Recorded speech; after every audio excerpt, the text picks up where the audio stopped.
find that terrifying. So we're just gonna have a gentle opening. No, this is leading you in. No, that is terrifying. I love you. Please start with inspiration. Hi. Yep, that's the energy we're starting on. I'm Aabria Iyengar. They let me come back here to do more of this, and I have not improved in the intervening amount of time. Some amount of months. We're here to play a lovely little one-shot, but before we get started, why don't we introduce the squad? And I'm gonna start at the far end with my boy Beans. My name is Brennan Mulligan. Yeah. Today I will be playing Citizen Dr. Abraham Humbler. When there's something strange in your neighborhood. Good. Yay! I can't follow that. You got it! Yeah. Look, we'll bounce. We're gonna go Let's outside in. bounce. Freddie, Okay, you're up. hello folks. Also, hi! Hi. Thanks for having me. I'm Freddie. I still haven't decided on a voice, but I think I'm gonna go with Preston Pelviskron. Yes. A small Danish child who wants to kill a monster, yes. Raised stout halfling in class upper middle. That's a good move. You know what? Inspiration. Yeah, a lot of the wealthy always say upper middle. We know it's straight upper. Yeah, we know it's straight upper. Leave a comfortable. Live a comfortable life, yes. We get it. You have 5 Escalades. And Nazi gold in a safe somewhere. Right. But not like that much Nazi gold. Nice, you know, gold, it has no memory, you know, you can, it's just gold. Mica, you're up now. I am up now. My name is Mica Burton. I've been inspired by a very popular TikTok where we heard somebody say Anka Jam. Celeste is a satyr, and she is a ranger, and she is a Drake Warden, and she has a really cute little dragon, and she's here at a party. Oh my god. We're casting vocal fry. Oh yeah, my throat is going to be destroyed by the end of this, Yes. so let's fucking go, dude! Yes! Bring us home. Ooh! Hey, y'all! My name is Becca Scott, but you know that from the lower third. All you need to know now. This energy is excellent. Today, I'm playing Yahui Wahoodle. I'm Warforged, so like picture a metal turtle. But like I'm not a turtle, I've got long arms and a really long neck. Merely a turtle-shaped robot. Oh my god, this might be weird, but like I think I love Celeste. Oh my god, so many people have said that about me. Cool, I see that, I get that. I'm fine with being your friend, but like just putting that out there. That energy hits so close to home. Wild. So, each of you finds yourself as a member of the illustrious group, Citizen Doctors Without Borders.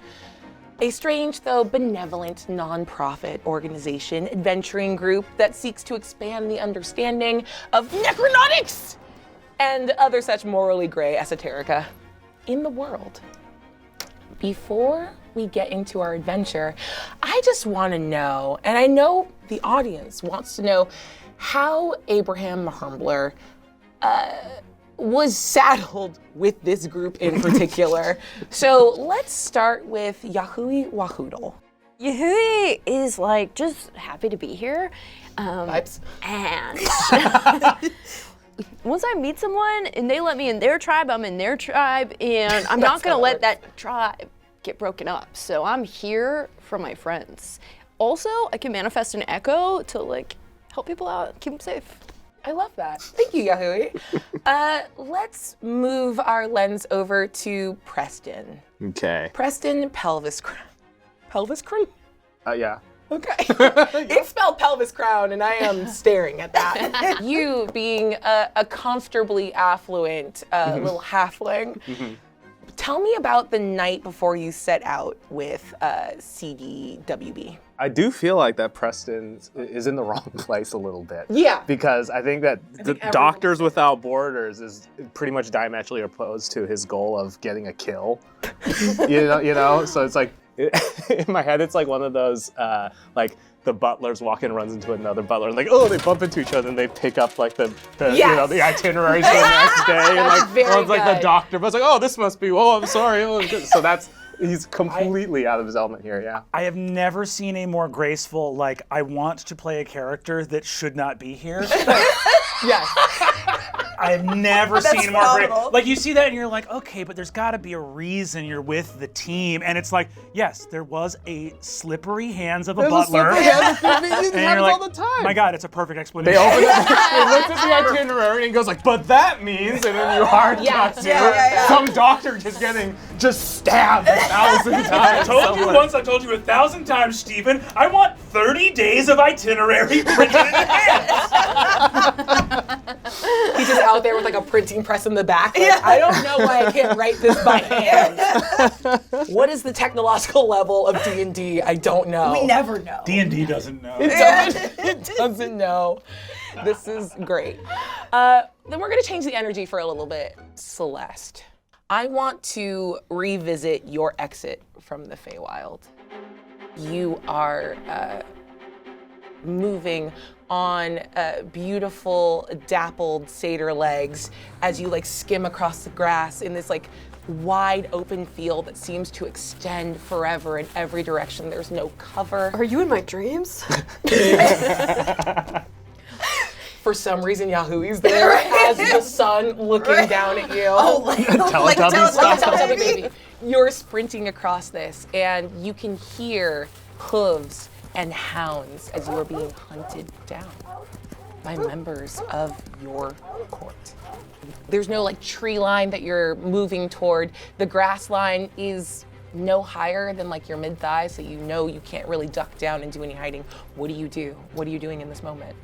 Probably just sitting down at that moment and realizing like there's nothing that can be done. It's the end.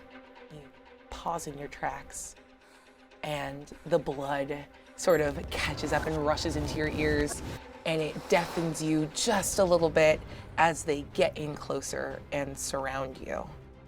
The main huntsman, you see him like lowering this horn away as he is a centaur, so he is both steed and being.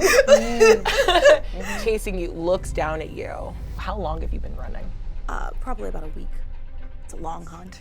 Days and days without rest, without abatement. Your stamina is incredible. All right, glad you spoke up. You are now playing him. What's his name? Fitzwarden Biddlesbeak. That's for you to Good, remember. respectful name. That's good. As you finally close in on your quarry, you've been hunting her. At the Summer King Oberon's request, you see he pulls up in a chariot beside you. But boys on the end, I need someone, you both need to roll a d20. 6. Okay? 19. You are playing Oberon the Summer King. No, yes. The Summer King says, quarry well met. Gives a thumbs up from the back. You see the guy kind of nods and gives a thumbs up. Celeste just kind of bows her head. Sad little horns turn downwards, realizing that. I didn't know horns could articulate. Well, they don't turn downwards. They're just pointing towards the ground. They're just pointing towards the Like ground. Free Willy, they get Yeah, sad. they get sad. They get sad. This is the Feywild. They're there. They're arched backwards, but they're pointing towards the ground as she dips her head, just waiting for the final blow. As she has nothing left in her. She's been running for a week. She has been betrayed by her court, and she is being hunted. There's nothing left, and what Oberon wants, Oberon gets. And worse than that, as you lower your head, you see across in the grass another set of cloven hooves, a satyr, your best friend, who has been part of the hunt the whole time. What's their name? Darren? Brennan, that terrible gift is yours. It was like, how are you gonna one up Fitzwarden Biddlesbeak? And Darren is it. Darren! It's Darren! It's a lost. Darren? Seems we have friggin' found you. But you're the one who told me that the hunt was coming for me. How could you do this? You think just because I'm your friend that I'm gonna go hopping to all of my friggin' bros back in the summer court? If I didn't, Darren is cool I would be as one hell. of your bros. you wanna know why we had to hunt you down? Why, Darren? He takes out devil sticks. Oh, hell yeah, that's dope. Oh, shit, I could watch this all day. I'm sorry, what are devil sticks? Oh, you know, like when you have two sticks and then there's like that 1/3 stick and it has tassels on the end and like a frat bro like knocks them around sometimes. I thought it was like a divining rod. Okay, go ahead. Honestly, in an extremely dope setting set in like magical New Jersey, it absolutely would. Oh, man, it looks like the third stick is floating. Holy shit. Does that answer your question? How does it do I it? guess it does, Darren. If it has to be like this, it has to be like this. I just thought when we shared our uncut gems together, it meant something. Listen, I told you, I found a bunch of jams, but they're not cut. So we have to fly. Yeah, I just found out they're dirty and fucking loose, rolling around. So I said, we gotta cut the jams. And you kept saying uncut jams, and I was like, they're worth more when they're cut! Dad! So loud! Fitzwarden. We really just drew straws when you weren't around, and then we all looked at which straws were there, and then we chased you, and now we're going to... Oh, kill. Kill, please. Kill? Yes, I would quite be amused by this. Okay. And then Darren could do some more cool tricks. We can get back to that. You mean like this? Takes out a Diablo. Starts doing the Diablo. Oh, dang. Do you know what that is? No! We gotta get you out to Burning Pay one of these days. So as Fitzwarden closes that distance and you are looking at your friend, betrayal in your heart, tears in your eyes, as he goes to swing his final axe, you feel something. It originates like a tiny vibration in the necklace that you keep under your clothing close to your heart. If you were to pull it out, you would see this beautiful, shimmering, almost uncut gem-like Uncut. scale. Where did you find this dragon scale?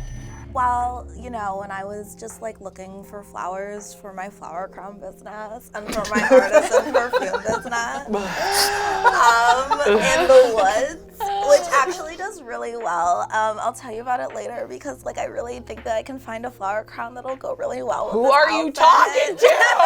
Anyway, I found this beautiful shimmering scale in the river and I was like, you know what that reminds me of? An uncut gem. And so I fashioned it into a necklace and I thought, wow, I should just like wear this always because I deserve it. You totally did. The sun smiles down at you.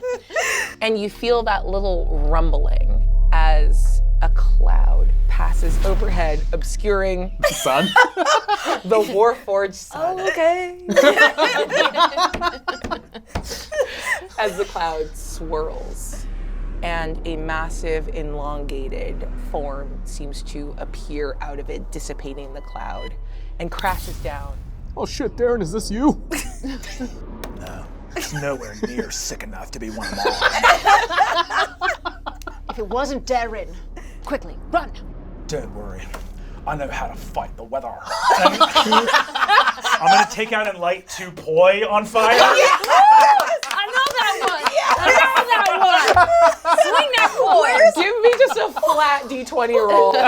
Now, if I hit a D20, I switch to Darren for the rest of the game. Darren's coming. And now you're 20 coming. and you're This Darren. whole Yes. scenario is about your 13. Oh my God, I was so worried. As you sort of pull out your flaming poi and start swinging them around, the form resolves in front of you, this massive brown metallic dragon that looks at you, Darren, and just snaps you up and kills you. So you have to play Abraham. I'm so sorry. No!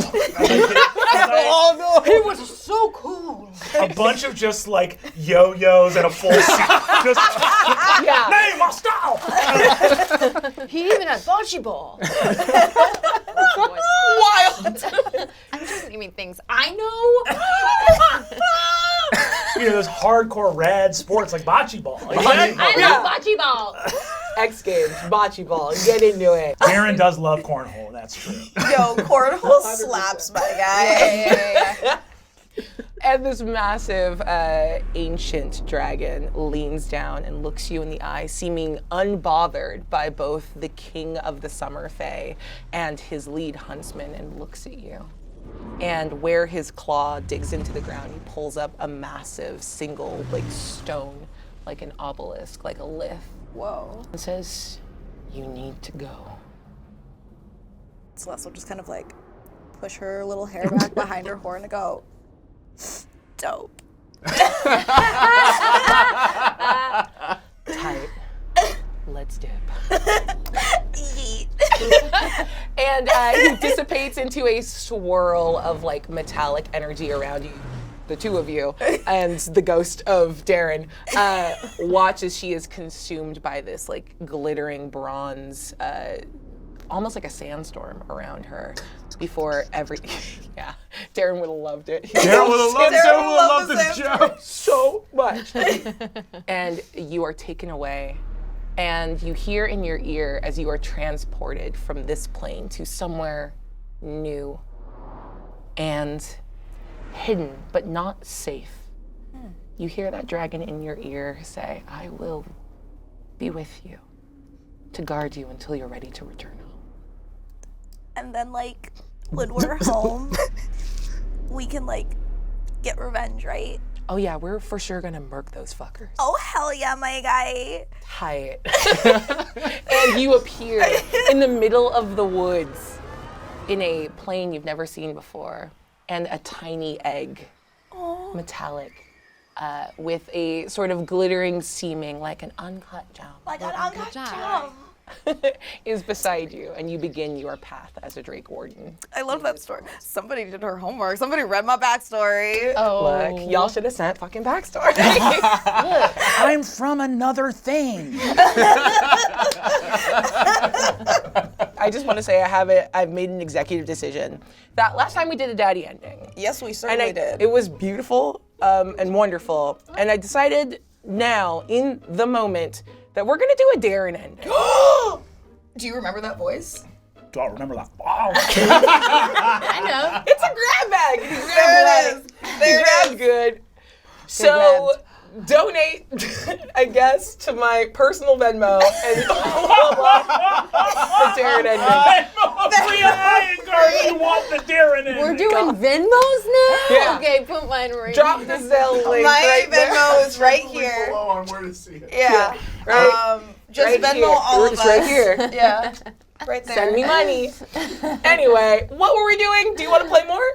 Yeah. Move from that to Abraham. You are 2 years into your studies at Strixhaven University. You are a top mark Witherbloom student, and your teachers, equally awed and concerned for you, have offered you the opportunity to do a semester abroad. I will accept immediately, on the condition that my assistant, no, friend, Paddles, the imp, accompany me. Paddles climbs up out of your pocket and just claws his way up Yeah, Doc, you know what? Thanks for calling me your friend. That was really nice. I would die for you. And in fact, plan to this afternoon. and he pulls out a little Palm Pilot and goes, Okay, I can schedule later. I can get you back up around 4:15. 4:15 is great. And if you're running late, it's no problem. My whole evening's free. Okay, tight, thanks. Absolutely. shoves it back into a skin fold. Don't look at me! No one look at Paddles! All right. And you find yourself a month later, you were offered, they're kind of just unpaid interns that are here traveling with you across the prime material plane.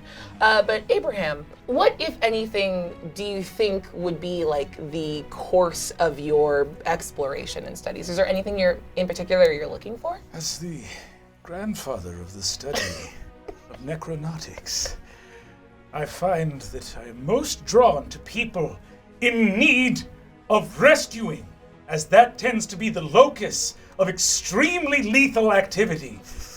allowing me to both do right by the people of the prime material plane and find many opportunities to die in novel and creative ways.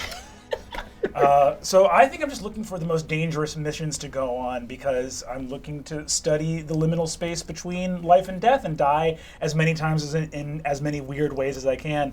So I'm just here writing a letter.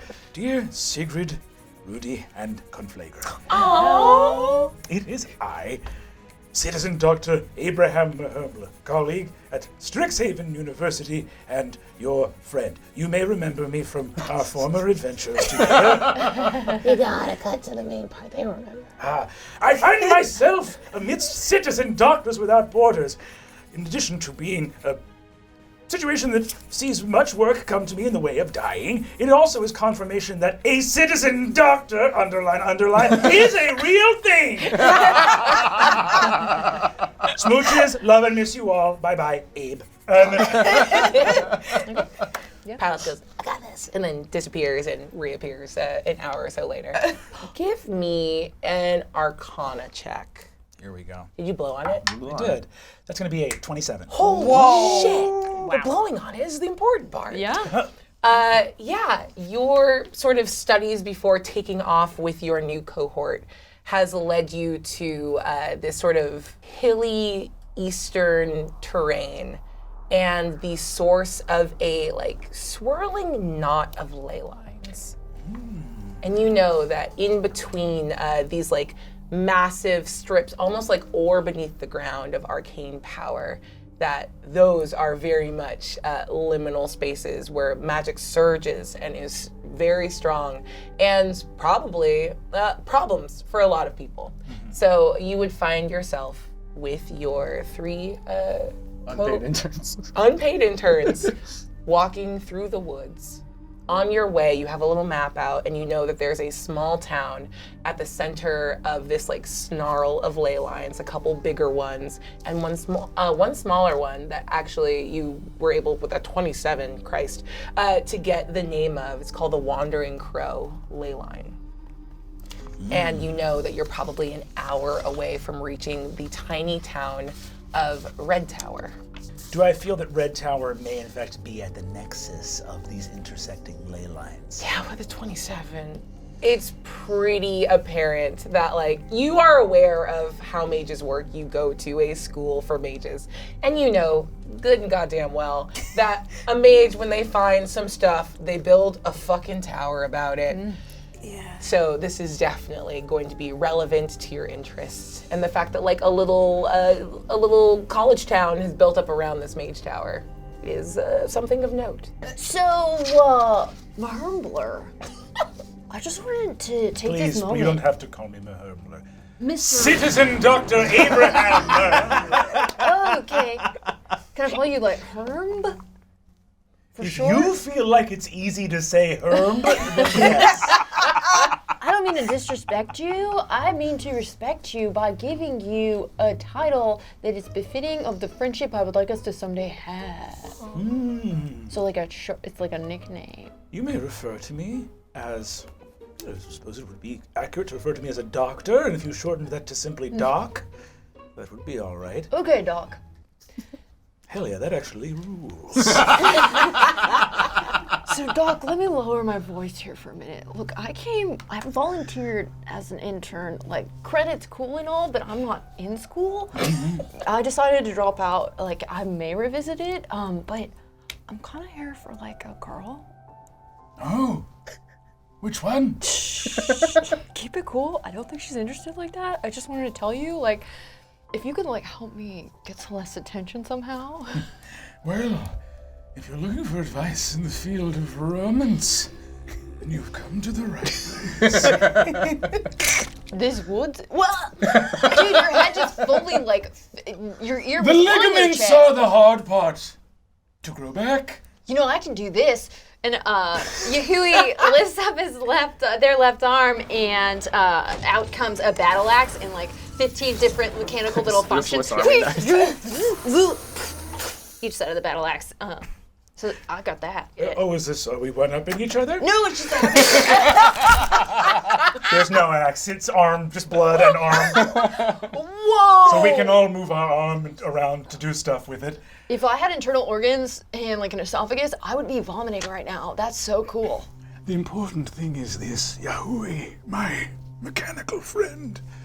Love isn't about demonstrating your worth. It's not about making someone an image of themselves and putting them on a pedestal and attaching your self-worth to an idea that you will be worthy of love if this person you adore chooses to love you in return.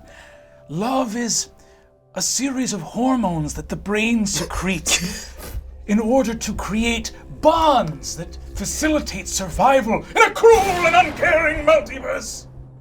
Whoa, I was created this way, and so my dad like made me have these feelings that are totally artificial and not even like I don't even have a actual living organic brain. Right. What a cruel joke to make you feel these things. And similarly, the gods who created the prime material plane did the same with us. It is an absolute travesty. Existence is a riddle whose ultimate answer is a laugh in the face of all beings. We must conquer death, and only then will we be able to understand this riddle, this joke, this ultimate distraction. You know, Doc, you know what I like about you is that you know what you want. And for me, I'm still trying to figure that out for myself. So like, oh, one more thing. And my pinky on my right hand is just like a tiny little switchblade. Anyway. Amazing. Right on. You'll figure it out, Slugger. Our camera kind of moves back from this private but also weirdly shouty and boisterous conversation. Preston and Celeste. Oh yes, Celeste, are you here for the kill team?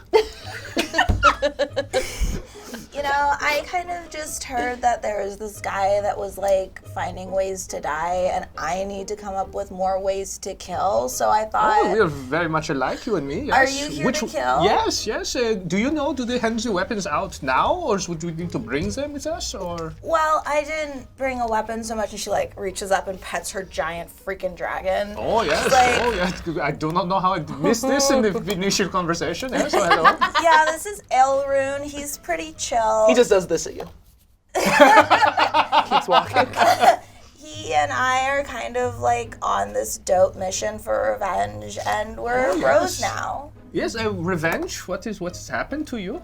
Well, you know, like a couple years ago, my best friend and like the leader of my court back in the Feywild tried to kill me, and I was like pretty upset about it. And Why do you not hire someone to kill them for you? Have your father maybe pay a little bit of money to kill them? It seems very simple. Do you have money? Oh yes, well you know it is totally modest amount, a comfortable amount. Paddles is walking between the two of you. It's like, Really? You're comfortable. You know, I say maybe not the top tax bracket, but that is because of capital gains. Yeah, so it's up there. Yeah. Well, if I had money, you know, I would go that route, but I have a dragon, and I feel like sometimes... Oh, Steven, can we buy one of these? Please, the Dutch accent, as you are well known for. Steven, you are not criminal. speaking. It's so criminal. yeah, Steven is actually kind of just jogging to try to keep up with you because he's holding all of your stuff. Oh, and yeah, he's yeah. fully Oh, 100%. overpacked. Oh, 100%. He actually has one of those like push carts from like a hotel. And he's just trying to push it over routes. Like, I'm so sorry. I'm on my way. Can you please have packed any less than this? It's so much. Oh no, Steven, you know, when you go on Kill Team Safari, you need to have everything available for you. It's easy to get access to, so that's why we bring everything. What did you want? I'm sorry. I was. Oh, just want to purchase a dragon. Can we do this? If we find a dragon, I will. It's not a market or something for this? I need you to make an insight check. 5. Yeah, that's about right. I should have permanent disadvantage on anything that is like up like below a certain like wealth level. Yeah. Like I just have no idea about. Steven looks. Steven is human. Yeah. And so being a little bit taller than you, he kind of looks up and away and spikes a camera that you don't see with a very, this bitch energy. It's got a lot of Flintstones, like it's a living. And he lapses into a pained, heaving silence as he tries to push all of your sundry articles over like a root. Okay. And will not answer you. I also think that seeing as you have money and you know money is not something that I am very familiar with, we should just like get to know each other. Oh, this And maybe you can hang out with Elrune here. And she just kind of like pats his shoulder. Gives you a look. And I guess, and then Press is gonna hold a hand out to Elrune. And I Elrune is going to like fully like flex at you. So I'm gonna make an intimidation. This is not great. This dragon, it's really a drake, kind of flexes at you. With the hair just like goes back, in one go.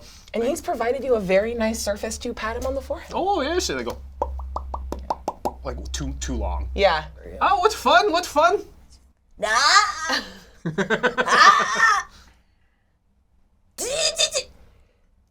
And accepts the pets.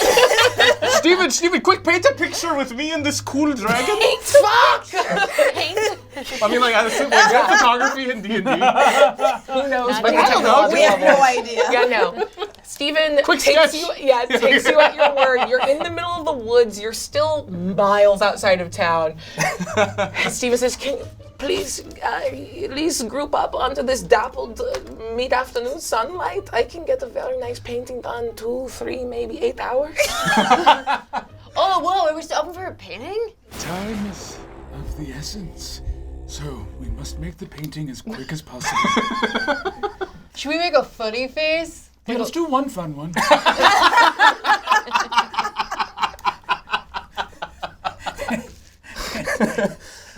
And then we'll do a serious one. You know, for the mantle. Yeah. My compatriots, I tell you now, we've been following the Wandering Crow for some time. As the crow flies, we now arrive at the outskirts of Red Tower. So named for the tower built there at this nexus of ley lines, presumably by an arcanist of some considerable power, who may yet remain there. Upon arriving, we shall see what foul fate befalls the fine people of that village. The crow's wings flap in anticipation. Figuratively, the Wandering Crow is a ley line, not an actual crow. Oh! But there are a lot of crows around because I am rotting. Steven holds up the first one. I think this is a serious one. Chiaroscuro. I do love playing. Thank you. I love playing with light. Okay, now let's do a fun one really quick. Whoa, your jaw literally is Tex Avery style. It's like you see, it's like a full Tex Avery cartoon, and you're like, it's less fun in real life. It looks scary and sad. What if I put my battle axe inside your mouth? Yes, do that. Okay. Incredible. All right. Hey, Doc, are we gonna help people when we get there? Because you were vague on that part. Oh, sorry. Bite down on the axe. Oh my god! Make an attack roll for me. That's a 25. Yeah. Go ahead and roll damage for me. Okay. This is a kill blow. You kill blow? Great. Yeah. Collapse. Oh, and I immediately regain 1 hit point. Come back up. God! Remarkably sharp blade. Well done.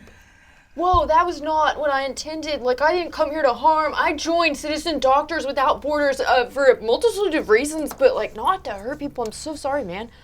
Oh, you weren't doing anything untoward at all. I've never received an axe wound, a laceration on the roof of my palate that severed the brainstem from underneath. This is incredible. Pat, let's take this down. Yeah. I would say there were, that one, liminal moments, 0.0085%. Ethereal content would be percentage point 12 per volume. That's a little lower than normal. Much lower. Oaky notes, little raspberry. Okay.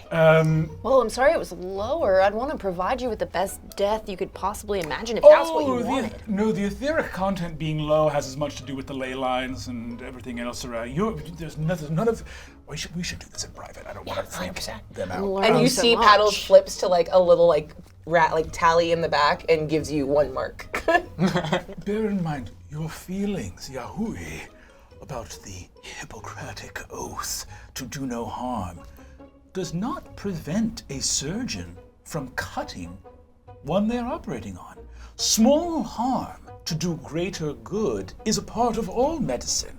So, if we have to murder a cabal of arcanists bent on the destruction of the prime material, think of that like a scalpel going into a body. Preston's standing there just like fucking punching his fist. Like, so hype right now. He's like so into this, like so into this. Just punching the air. punch Just my punching the air, torso. just like, Yes, this guy gets it! In the intervening time, Steven has completed, like, if the first one was a rough charcoal sketch, this is like a full oil painting. You're like punching the side. He's drawn in a very similar but legally distinct dragon that you're beating up and bludgeoning to death. And you are mid-resurrection as you are cleaning Abraham Gore off of your body. I look at it and it's like, oh, he did it right at. I was just, like, it's almost like I was blinking in it. And Celeste is winking and very cute. Yeah. Whoa. Before we head out, I saw that there was like a tally, and I just kind of wanted to add to that real quick. Elrune, could you just, and he like leans over and like, Yeah, you described for me. kind of spits like a stream of acid on Abraham's head before just like slowly crunching his teeth into his skull. Amazing. like very deliberately. Yeah. somewhere, someone watching this is like, this is a thing that I I learned something new about myself. This is something new. Yeah. I'm taking notes. Elrune has got like one just massive eye and is staring you down, Preston, as he does it. Just like This as could an be example. you, but you're playing. I don't think Preston understands that context at Yeah, all. not at It's all. just Not kind at of- all. yeah, no. Wind. I pop back up again. With one hit after a little while, I pop back up and go, oh! Peripheral psychopomp presence, sort of etheric spirits. I think that could be a reflex of me having just died moments ago. Thank you very much for that. I'm here to help, you know? Yes, absolutely. There was visual diffracting from the skull, from the skull breakage, and a little bit of grapefruit. That sounds refreshing. You know, that's probably the Like a acid, shandy. I was going to say. right? Yeah. Noted. Okay. Toretto. Who gets the tally? Ooh. Attribution is a motherfucker. Oh. Elrune gets it. Damn it! Celeste will remember that. Yeah. Paddles has made an enemy this day. That was made an enemy. And you eventually make your way into like a small little, hamlet is the best possible word for this. It's all like sort of mud walls and thatched roof. You see scatterings of stone, red, like this sort of like orangey red stone in the like in a couple of the buildings, but it's never consistently built. But it gives you all of the seeming of a town that seems to have sprung up around something, but all you see at the center of this little village is more like grassy woods. There is no tower anywhere to be seen here. And just a couple dozen villagers going about their day. You guys walk into the square and no one acknowledges you. All right, compatriots. Everyone make sure to keep your head on a... All the way around. I will never get used to that. It doesn't look normal or good when he's done. It's a full twist. The neck is very bones are bad. twisty. Like you took a hot dog and I don't know. It is. Or like a towel, sort of twisted up towel. The important thing is this. We are missing a titular tower. Yeah, I didn't want to state the obvious in case you all were seeing the tower and I just couldn't see the tower, but I also do not see a tower. Preston's going to just randomly walk up to one of the villagers and ask them, like, it was just, they said there was a tower, but there's no tower here. Roll for me. They know I'm rich, though. They can see it. Just to be clear. They can see it. Very fair. Let's go just a straight charisma check, but I'll give you advantage on it. Okay, that was a good thing, because that first 4 didn't. Oh, that 4 and I then saw a the 3. single digits from here. Ooh, that doesn't do anything. 4 and a 3. The first person you walk up to is this older woman who is kind of coated in a light dusting of flour and seems to be like rushing from one building to another, and you stop her and she's, yes, what can I do? What do you need? I'm sort of gesturing at the empty square, empty public use of land. Very disapproving of that, by the way. Public use of land, like stupid. Like, where's the tower? They said there's a tower. What, are you here from the tour? Oh, it's a tour. I wave over everyone else. Oh, there's a tour. This lady's going to give us a tour. Well, you rarely get that on adventures. That's nice. The tour would cost 10 gold. Oh, yes, very good. Yeah, this seems fair. Per person? Yes, of course. Why not? For person, yes. And how much for the animal companions? Only 5. Preston, just so you know, our budget for this whole thing. You get, give me a dexterity saving throw as this low center of gravity baker woman tries to hip check you out of this field of view. That's gonna be an 8. I might as well roll. Oh no, she rolled bad. She tries to hip check you, and I think it just dislocates your knee. Yeah, a whole bunch of bones move in my body. But the Oh, upper half, blunt force trauma. Passe! but the upper half completely stationary. Like a Jenga tower. Please do not strike me again. Oh, I got you, buddy. And I'll just like push yourself into alignment again. I go. Ooh, like a chiropractor. Whoa. Do you think that's something I should pursue? I'm not really sure With where I your want to go with vibe, my life. it's amazing you're not already a chiropractor. Alice is giving like Jesus is nodding. Like, That is really kind of you to say. I don't know what I want to be. Yeah, I'm still taking like some years off to decide. Well, you don't age. Thank you. This lovely little baker is just standing at the center of you all, head on a swivel, about to be in tears because she thought she did bodily damage to you, and no one cares. You can do some sort of discount, half. Yes. Stephen, go. Just pay what we need to pay to get to the tower. Yes. Very well. Preston, so let me be clear. You're covering this out of pocket. Oh yes. It's incidentals. It's all good. Yeah. Very well. All right. I'm just figuring out cheat code D&D. If you get rich characters, like whatever, Yeah, they're nothing rich. matters. Yeah, they're rich. Everything. Just solve it with money, just like rich people do in real life. Wow. Like, why not? Can't buy you happiness past a certain level. Right. Up to Yeah. that level, Up to the point. yes, it can. It can actually buy you a lot of happiness. though. Can I do a small insight check on this woman? Please do. Because I have a feeling she's bullshitting us. Please I have a small feeling. Dishonest person. That's a insight 4. 4? Yeah. She is a good, hardworking member of this town As that is I thought. actively fleecing Steven as we speak. As I thought. Yes, As good. I thought. Yeah. So you actually see that Steven comes forward with your coin purse, again, gives you a look like he taps this woman on the shoulder and goes, "May I speak to you over here in the corner, please?" And pulls her away, and they like have a frantic whisper, and you see he's getting calmer and stiller, and she's getting more animated. And then after a while, maybe I was a little rash about the tour, but if you let me know what you're here for, I would love to help. My name is Vanya. I'm the town baker. What can I do for you? Let me try here. Vanya, it is a pleasure to make your acquaintance. My name is Yahui Wahoodle, and my friends here were wondering, there should probably be a tower here. We're looking for said tower. I think you know something about this tower that you're not showing us. And I lean down. It's kind of intimidating because I'm just like Give me an really intimidation tall. check. Yeah. Okay. Ooh. You also see the entire time you're talking, you see these like waves of realization that like this isn't a suit of armor. The mouth is moving. Oh my God. That is a metal person. Oh yeah. It's a 14. She kind of shrinks away. Let me be super clear. I'm a baker. I'm not a mage, but I can take you to our, I'm gonna say mayor.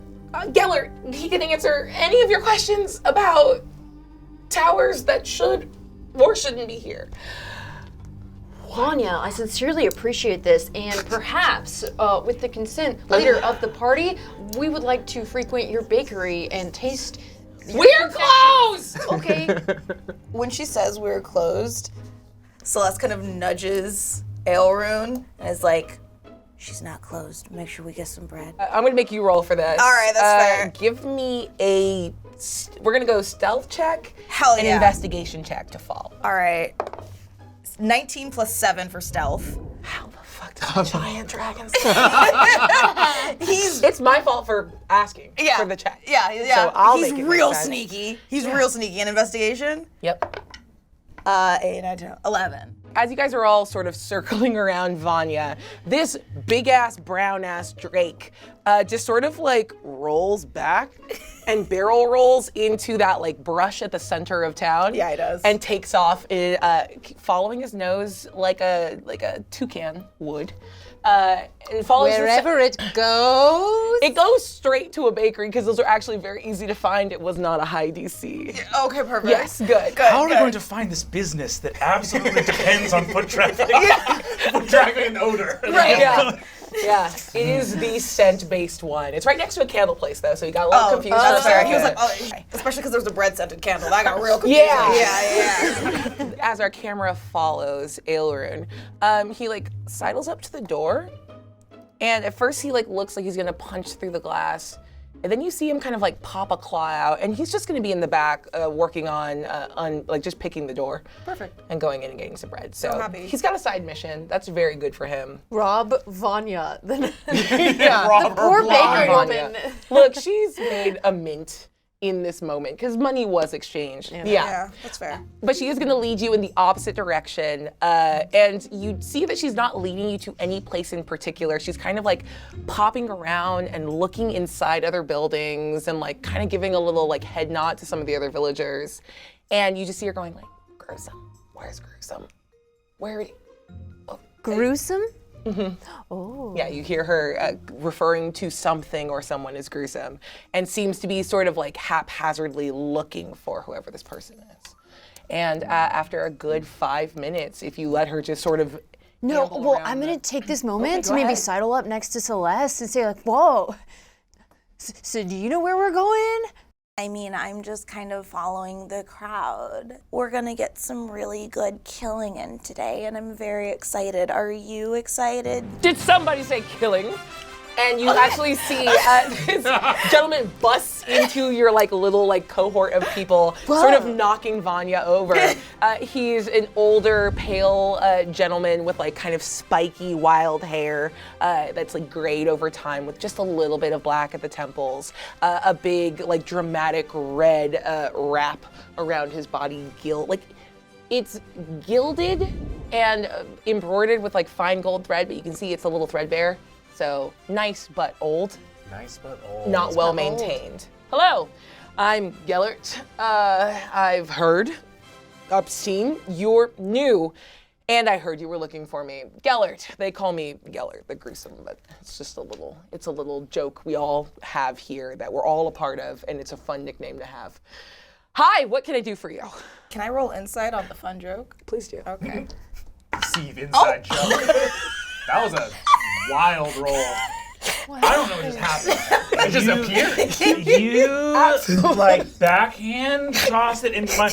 And what was so funny is you absolutely could have said like doesn't count. But then you did the like loom over like, oh, what's it gonna be? And it's a 2. You can roll again if you want. That was Roll crazy. that one again. Yeah, that was scary. That's a nat 20 right there, I Shut feel the like. fuck up! It's a nat 20. Amazing. Way to Unbridled step joy. that up. Brought it back. So that's a 22 in total. Okay, yeah. Well, with a natural 20, it is very apparent that like this nickname absolutely hurts his feelings. He doesn't enjoy it. He didn't pick it, and thinks it's actually kind of hurtful. But is just trying to he's just trying to wear. It's that like, oh, haha, we all have jokes. This is fine and good. Dang, this got Give really me sad. one more thing you would try to clock on a person when first seeing them. And I will give you some extra intel about Gellert. I want to know if he seems in charge. Like if he seems like people, like look to him, or like he seems like he's like stately, his stature. Mm-hmm. That was the word you got there. Hey, look, we're gonna edit this. Carlos is gonna cut it down. Carlos is gonna keep that in.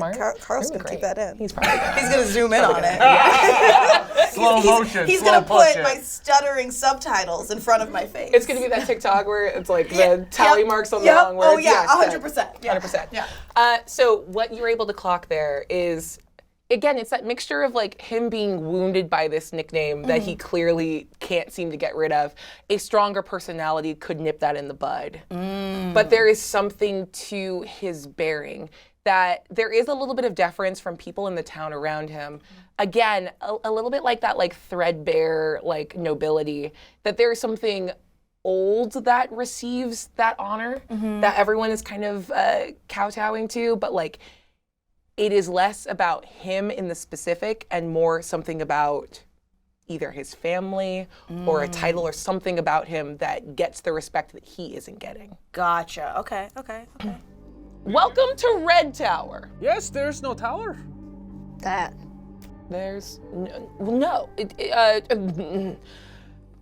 A long time ago, my family founded a mage tower here. It was lost. Ley lines shift. Do you know? Are you magical? Does any of this landing? And the battle axe comes out of my arm. That's a robot that can talk. Could a magical person do this? And I step in front of a wagon. I would like to manifest my echo and have my echo shove him out of the way of the wagon. Yes. Aelruin crash lands in the middle of this conversation, arms full of bread. The best part is all of this happens in like a split second, but the person that was driving the wagon absolutely stopped. It was just, Why did you stop? I would have hit you. You Luddite! This is for science! What'd you call me? You are totally tackled by a like gray semi-translucent version of me, but looks like a little bit less coherent in the eyes and just is like staying on top of you and looking at you. Fascinating. The fuck did you call me? A Luddite! I don't know what that means. Where someone opposed? Is it mean? No, well, it depends. It's a sort of. He's a climbing judgment. down off of the carriage. It's interesting. I haven't gotten up. I'm on the ground. Yeah. I would say a Luddite is someone who is philosophically opposed to the technological advancement of society. What is technology? Well, technology's all around us. There's a guy on you. Yes, absolutely. First of all, it's not quite a guy. A reflection of my friend Yahui. It's like a creaking sound. It does not actually talk. Yahui's reflection. Would you be kind enough to allow me to... Sorry, his name's Deputy? Nope. No, I quit. Deputy? Sorry. I wrote it down a long time ago. I've been waiting to tell you. Sorry, Yahui, your echo's name is Deputy? You got it. Great. Deputy, if you would be so kind as to stand. Now, my good friend, what's your name? Oh, Ivanka. Ivanka. Ivanka. So good. Ivanka. Technology is all around us. Now, have you ever heard about the 4 simple machines? Truly, you see the light leave his eyes, and he's just gonna try to walk away. Ivanka, before you go, paddles! Hit it! The four simple machines that and Abraham launches into a full song of the four simple machines. This felt like a song and dance. Like, hey, You have to give me a performance check. Can I get a help action from Paddles? Absolutely. Paddles is playing a mouth harp. That's a 12. Okay, sounds like you're gonna have to sing what the four simple machines are. The first of the four simple machines is the inclined plane, and then that verse goes for 20 minutes. Just talking about the inclined plane. Friction, moments of inertia. It's like way too much detail. Yeah, we are not getting to the lever for a while. Gellert's gonna move over to Preston in this moment and go, you seem like some sort of magic user. Absolutely. I'm just here for the kill team. Can't wait. We're on a killing expedition. We're here to, kill things. I found the right guy. Oh, so yes. here's the thing. There's a small ley line here that runs into. Think of it like a delta or a tributary. Sorry, I'm hearing him explain things and it makes me want to over-explain stuff. There's like a river of magic, and it's unsnarled itself, and it's actually revealed a portal to what the town was actually named for. My family's former seat of glory, the Scarlet Citadel. If you go down into the ruins, and if you can create a pathway for me to get to the shrine at its heart, there's so many things in there to kill, probably. If you go and kill them, I will give you money. No, don't need that. But Steven has taken the notes, so I think we will, very complicated. I didn't hear all of it, but I think I get the general idea. I didn't talk as long. He's still singing about the first machine. Now, a screw is more than just a screw. Paddles is throwing it back. I'm gonna get people into this, so help me. Yeah. Okay, so for free, you'll go and do it for free. Oh, That's incredible! And he claps you on the shoulder. and like not used to physical contact from commoners, like Preston gets this look where it's like, you fucking dare? Give me an intimidation check. My clothing. It's gonna be tough when I'm. But I have a +6 on intimidation, so that's 14. Ooh, with my natural 16. Gellert is more like you than you would hope. That sort of intimidation washes right over him. Okay, he has assumed that you are a kindred spirit. He remembers money. Ah, yes, just one of the boys. Yes. Yeah. It's You a and whole me? boys club. Yeah. One of the boys. Yeah, I would here? love to be one of the boys. So, my short-statured peer, will you go and do murders in the ruins for no money and the love of murder? So yes, we'll do it. Amazing. And he just sticks out his hand to shake. Oh yes, and he gives like a high five, like doesn't understand hand. Yeah, amazing. Okay. Yeah. When his song is done, please go quickly. I like to imagine all the children of the village have all like gathered around now, and it's like, oh, it's like a show. There's 8 children. They're like, finally enraptured. learning. Yeah. Yahui and Deputy have been sitting cross-legged in the very front, just kind of like bouncing along. I can't believe you didn't know a lot of this. I feel like intuitively it was inside me, but I never really stopped to think about it or name it. Well, it's literally inside you. I pull out, like I open up my kneecap. This is a perfect example of a wedge. Whoa! The 2 children sitting on Deputy just start clapping. This is fulfilling a lot of things for us. We were gonna be criminals. Teach us more. Abraham, for the first day, is like, there's a lot of pressure. Okay. Pulleys. There are pulleys everywhere. Amazing. Yeah, so you can come over at your leisure with, here's the thing, I've given you a fucking plot hook. Do whatever you want. My job's done. So is there like a map, is there a place that we're supposed to go for this? Yeah, so you actually see that when he kind of gave you that clap on the shoulder, he spun you in the direction of the center of town, that like wooded area. I'm gonna come over and go,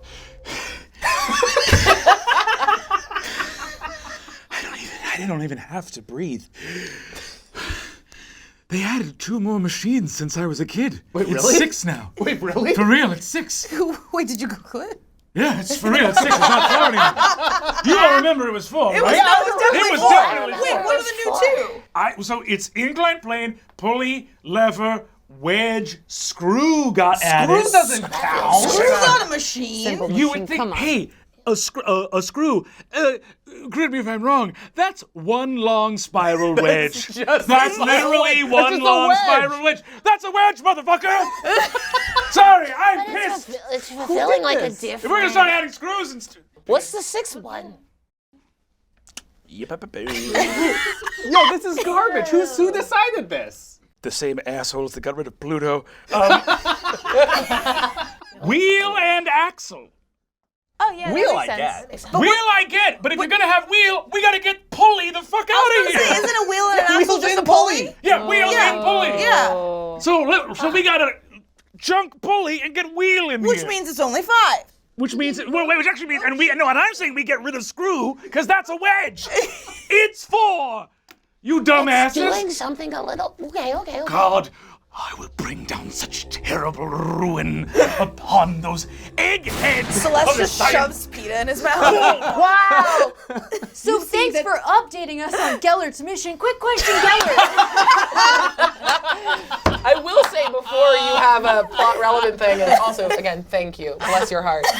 The children have gotten caught up in Abraham's vibe and are now burning down the schoolhouse. Screaming, only 4! Only 4! I hope nobody's inside there. Whoa, okay. Gellert, question. You did say there was killing, but for me, I'm hoping that maybe there's some saving, because that's kind of our whole Citizen Doctors Without Borders vibe. But what It's if? all gray what are area. you supposed to do with that giant shiny axe that you have? If Oh, you it's- mean this? You think it's shiny? It's so shiny, kind of like an uncut gem. And I just. Sorry, I'm sorry. No, I'm sorry. Gets me every time. Every time. I just want to know why even have that if it's not to behead someone? We just covered all the uses of a wedge seconds ago, Celeste. There's so many uses for a wedge. Sound has faded from Yehui's perception as you see that thing where the focus racks and it's on a dolly going away as I look at my battle axe in the foreground and I don't know what I am. Oh no. Ooh, a spiral. And I'm just gonna keep staring at this battle axe for a while. Yo. I'm gonna say, Give me a wisdom saving throw Damn. as you turn the eye inward. that's a 14. Yeah, you are lost for some amount of time. And your mind turns through like what the purpose of a specific battle axe is. But you know that it's less about murder and the things that you can protect. And sometimes protecting requires the threat of violence. They protect, but they also attack. Yeah. Let's kill things. Oh, shit. We got there faster than I thought. That's great. Incredible. The children are destroying the schoolhouse, so my work in the village is done. To the forest! Remember, children, science is institutional, which means it is inherently political. Down with the power that we No, we do not believe this. Okay, 100%. You are your own patron. You feel a little knock at the back of your mind as several of these children are walking down a road Oh no. towards warlockdom, and you feel a pathway begin to like winnow open between you and these small children. Pedals, my instruments. Please measure my brain as I figure out whatever the hell this thing is. And I'm going to roll my eyes back in my head and allow that to unfold. Amazing. Yeah, so you guys all see Paddles has put down his mouth harp and is now climbing up you and is actually gonna enter via the mouth to get into your brain meat to start measuring your brain. And you disappear from this moment and you see like these 3 little tunnels in front of you. They are equally dim with this sort of sickly green light. And you can hear the voices of children. They sound like they're much farther away than they actually are in the village right now, which is just a couple dozen yards. I get the feeling that I must pick one of these. This is sort of like dream logic. Cool. I will go down the center pathway. Lame. And you reach towards the center and like punch through some sort of like fog, or it almost feels like an ooze between you, and you make a connection. This was one of the two children that was sitting on Deputy. I hate saying it. I didn't enjoy saying it out loud. You know you love Deputy. I hate it. This was like a little boy on Deputy's shoulder, some sort of like a twin to a little girl on Deputy's knee. And as you like reach through, you feel a child's small hand grab yours. Warm and vital and very much alive. More alive than you think you ever were, as you have made your first warlock pact. Child, your hands are warm and vibrant. Thanks. You are far from beginning to decay. Your cells will multiply more than they will fade away at this point. There is much growth left in you before the inevitable onset of entropy. This child's nose starts bleeding out in the streets. Famous bard once said, if you're not busy being born, you're busy dying. You know that death is coming, right? Yes? Great. Do you need spells? Yes, please. Here you go. All of you on the street see a sudden like spark of like green light shoot up into the air as this kid fires off their first Eldritch Blast as a warning shot into the sky, and then proceeds to rip the school apart with their brand new cantrip. I'm going to stay in this locked state and be like, For powers this great, there comes a price, young one. If you accept these gifts, there is something I need in return. I'm what? every time you use the spell, I need you to write down the time of day you used it, what the environmental sort of goings-on were, what you targeted, and I need you to remit that data to Citizen Dr. Abraham Hermbler at Strixhaven University, P.L. Box 1348, with a Bloom dormitory. You understand? I don't know how to write. Well, that's not my problem, is it? Learn to write, child, or the spells come back. Click. This child's just staring at their glowing green hands and weeping because they don't know how to write. I'm gonna, now that I'm like back in my body a couple yards away, I'm like, you can shoot magic. Intimidate an adult into writing for you. Duh.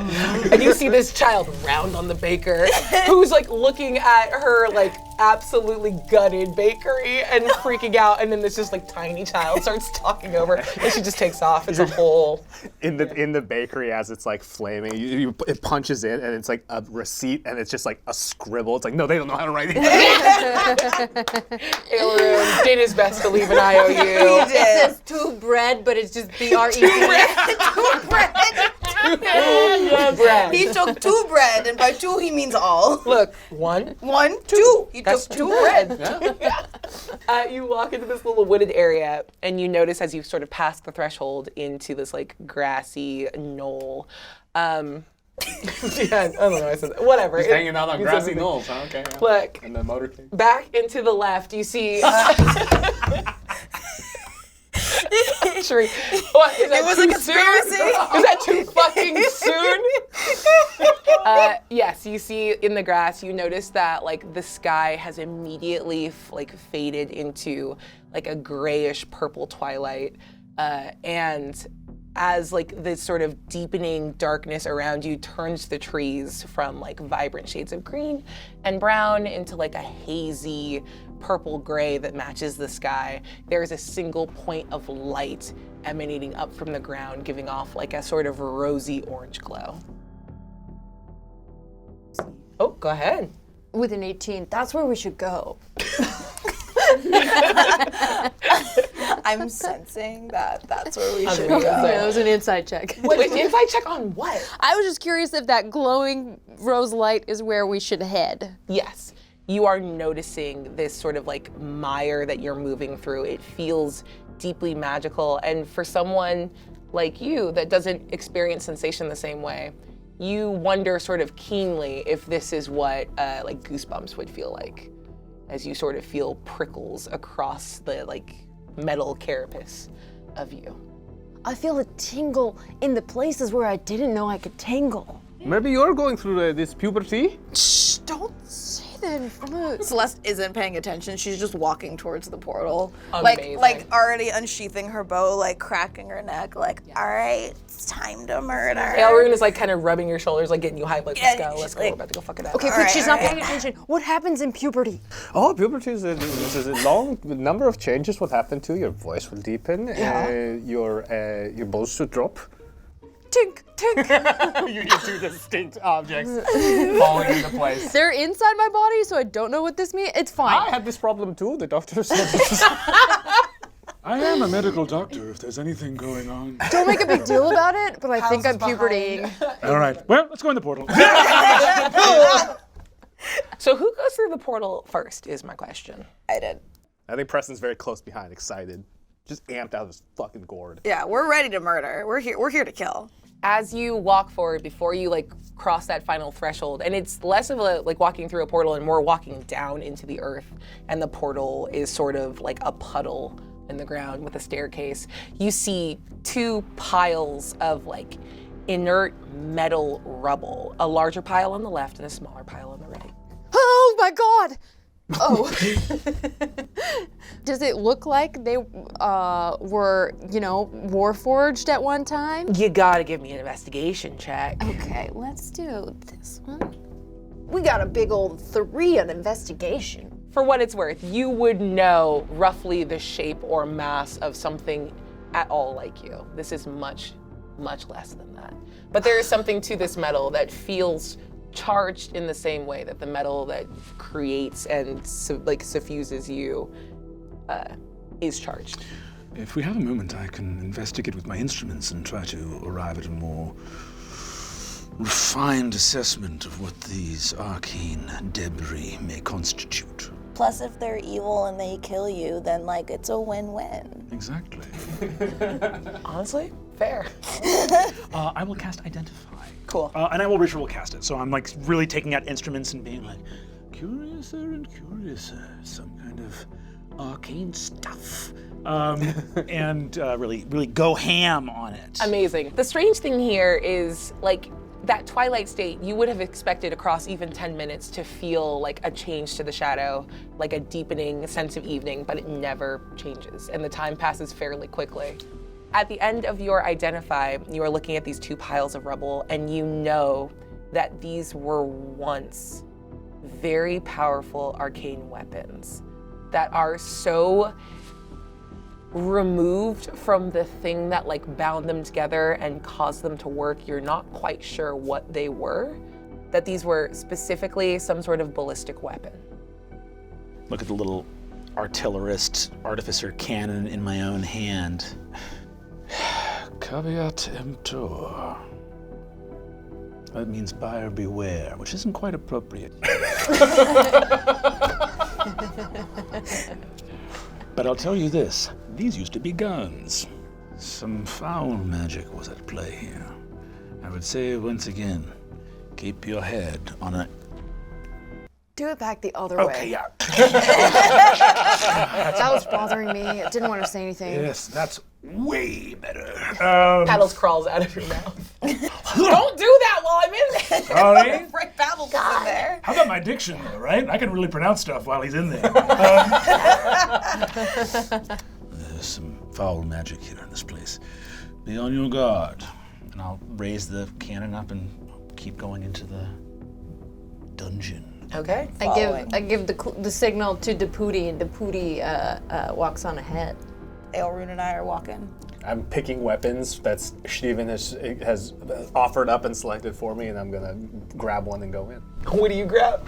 I actually don't have anything on here, weapons-wise. So you tell me. I'll roll a dice. Yo. Let's see how good it is. Let's see how good it is. Yeah. Okay. How good of a choice? Why was that? Nat one. Actually, Steven fully unrolls them and is like, oh no. And he's sprinting back towards your pile of stuff, and he's gonna try to reappear later with, a good weapon. Okay, all right, but I have some trash. Yeah, right now you have I'm gonna say he gave you like a little sack. You just have a sack of inert metal trash. Okay, yeah, like a bean bag. And you all walk down into the dungeon. Let's get that fucking map up now. Ooh. So you come down and walk onto this beautifully carved blue marble platform. You see out in front of you a little like pathway forward with an intricately carved skull in the ground. You see that this chamber extends off to your left, off and away, but there is no source of light down here other than the glow that you follow to get to this part specifically. So, who here has dark vision? I have goggles of night, so I'll throw. Amazing. This is like the first time I've ever had a character that doesn't have dark vision. I don't have it. That's Man, my eyes are fully mechanical and I didn't put dark vision in them. Look, y'all have torches. Like, Oh, okay, yeah, that's true. I'm gonna ready an action to shoot anything that moves that's not our companions, like our group. And I'll just say, let's light a torch. You got it, boss. Oh, sorry, Doc. I skim it on my own. I have a thigh that's like that rough metal. like a box of matches. That's smart. You light the torch. Go ahead and give me a perception check, Abe. That's going to be a 14. You see that about like 45 feet away from you in both directions, in both the skull corridor and then off to the left where you can't see, things are moving and sort of diving back towards the shadows. I'll look at everyone and say, we have company. Yo, friend or foe? Give me a persuasion check. Oh, good. It's a 15. You yell out, friend or foe? You gotta tell me if I ask straight up. What? Yo, everybody, I hate to say it, but it sounds like foe. Hey, my name's Yahui Wahoodle. This is my friend Pootie, and I got some other friends here. Look, you got, anybody needs saving down here? Go away! Excuse me, hi, Celeste here. Counterpoint. Anyone needs murdering down here? Honestly, I'm gonna give you the same answer. Please, you know what? Fuck it. Oh, I think we lost the element of surprise a little bit. I know you still have a ready to action. I need you to make a dexterity saving throw, Celeste, as something comes out of the darkness towards your face. It sure does. Oh, thank God. 21. Oh yeah, with a 21, you're able to duck as this massive like chunk of the like ground itself that was ripped up just goes sailing past your head and hits the wall behind you, and you turn and see that like that staircase down is completely gone. First of all, fucking rude. Second of all, clearly you're a foe, so now we legally have the right to fucking murk you. Isn't that right, Aelrune? And she'll like turn over her shoulder to look at her dragon. Aelrune is kind of like, and it's actually like staring off in the darkness. If you want to take a shot, I know you have a ready to action. Hell yeah. I think Abe has been very calm and considerate because we don't know if we're meeting hostile people down here or not. But I think when that shot goes off at Celeste, I'm going to, first of all, sprint 30 feet forward to see if I do get them in my 60-foot range of vision. Absolutely. You run forward towards the edge of that like torch darkness. So you guys are losing a little bit of Abe in this moment. What color are you, like what's your night vision look like? Doesn't create light, like for stealth reasons, it doesn't reflect light, but I think with the presence of light, it does that animal eye thing where it's like a cat moving in the dark. It's like you'll see the reflection from the reflective back of its eyeballs. So Abe in the dark does have a little bit of like, as he moves, there's like a weird subtle green behind the goggles in his eyes. So what you see sort of resolving in your vision through the goggles is this massive towering green troll sort of goblinoid creature wearing a helmet. Look, I'm just gonna be, is that guy? Is that guy? Is that guy? Hell See yes. that guy? Visual. Camera, show it. That boy is lit. I'm going to cast Hex on this troll. Amazing. I will do that right away. Having done that, I am then going to cast Eldritch Blast twice. Can I have Paddles give me advantage, use the help action to give me advantage on that first attack roll? Yeah, describe for me how Paddles gives you advantage in combat. What does he do? He flies and basically harries the opponent to like get them distracted without ever like endangering himself with like an attack of opportunity from them. But like flies at their eyes and disrupts them enough that I can get off like. Love that. So go ahead and make your attack rolls with advantage as Paddles very specifically is headed towards the little skull at the top and is just sort of flying in and grabbing it and changing this dude's center of balance. So after you like a shot goes off at Celeste, I'm gonna I had been a little bit quiet at that moment and go, "Oh, you wanted to keep talking, my good friend." And I'm going to, seeing a dude like full extend with a gun and sprint towards someone is like a little insane. And he's gonna fire the Eldritch Blasts. I think he fires the Hex and the Eldritch Blast out of the gun. That's really cool. Hold on. You're not gonna roll, you're gonna actually shoot the gun. Okay, it's loaded. There you go, it's loaded. And if I hit him, I hit him? Yeah, if you hit him, you hit him. Hold on. I'm just like fully in the shot. Listen, Vinny Vidi Vici! Yay! That one was accurate. You make a hit, you hit with both of your Eldritch Blasts. Go ahead and roll damage. Okay, can I roll to see if I crit on? Oh my god, yeah, go ahead. He doesn't.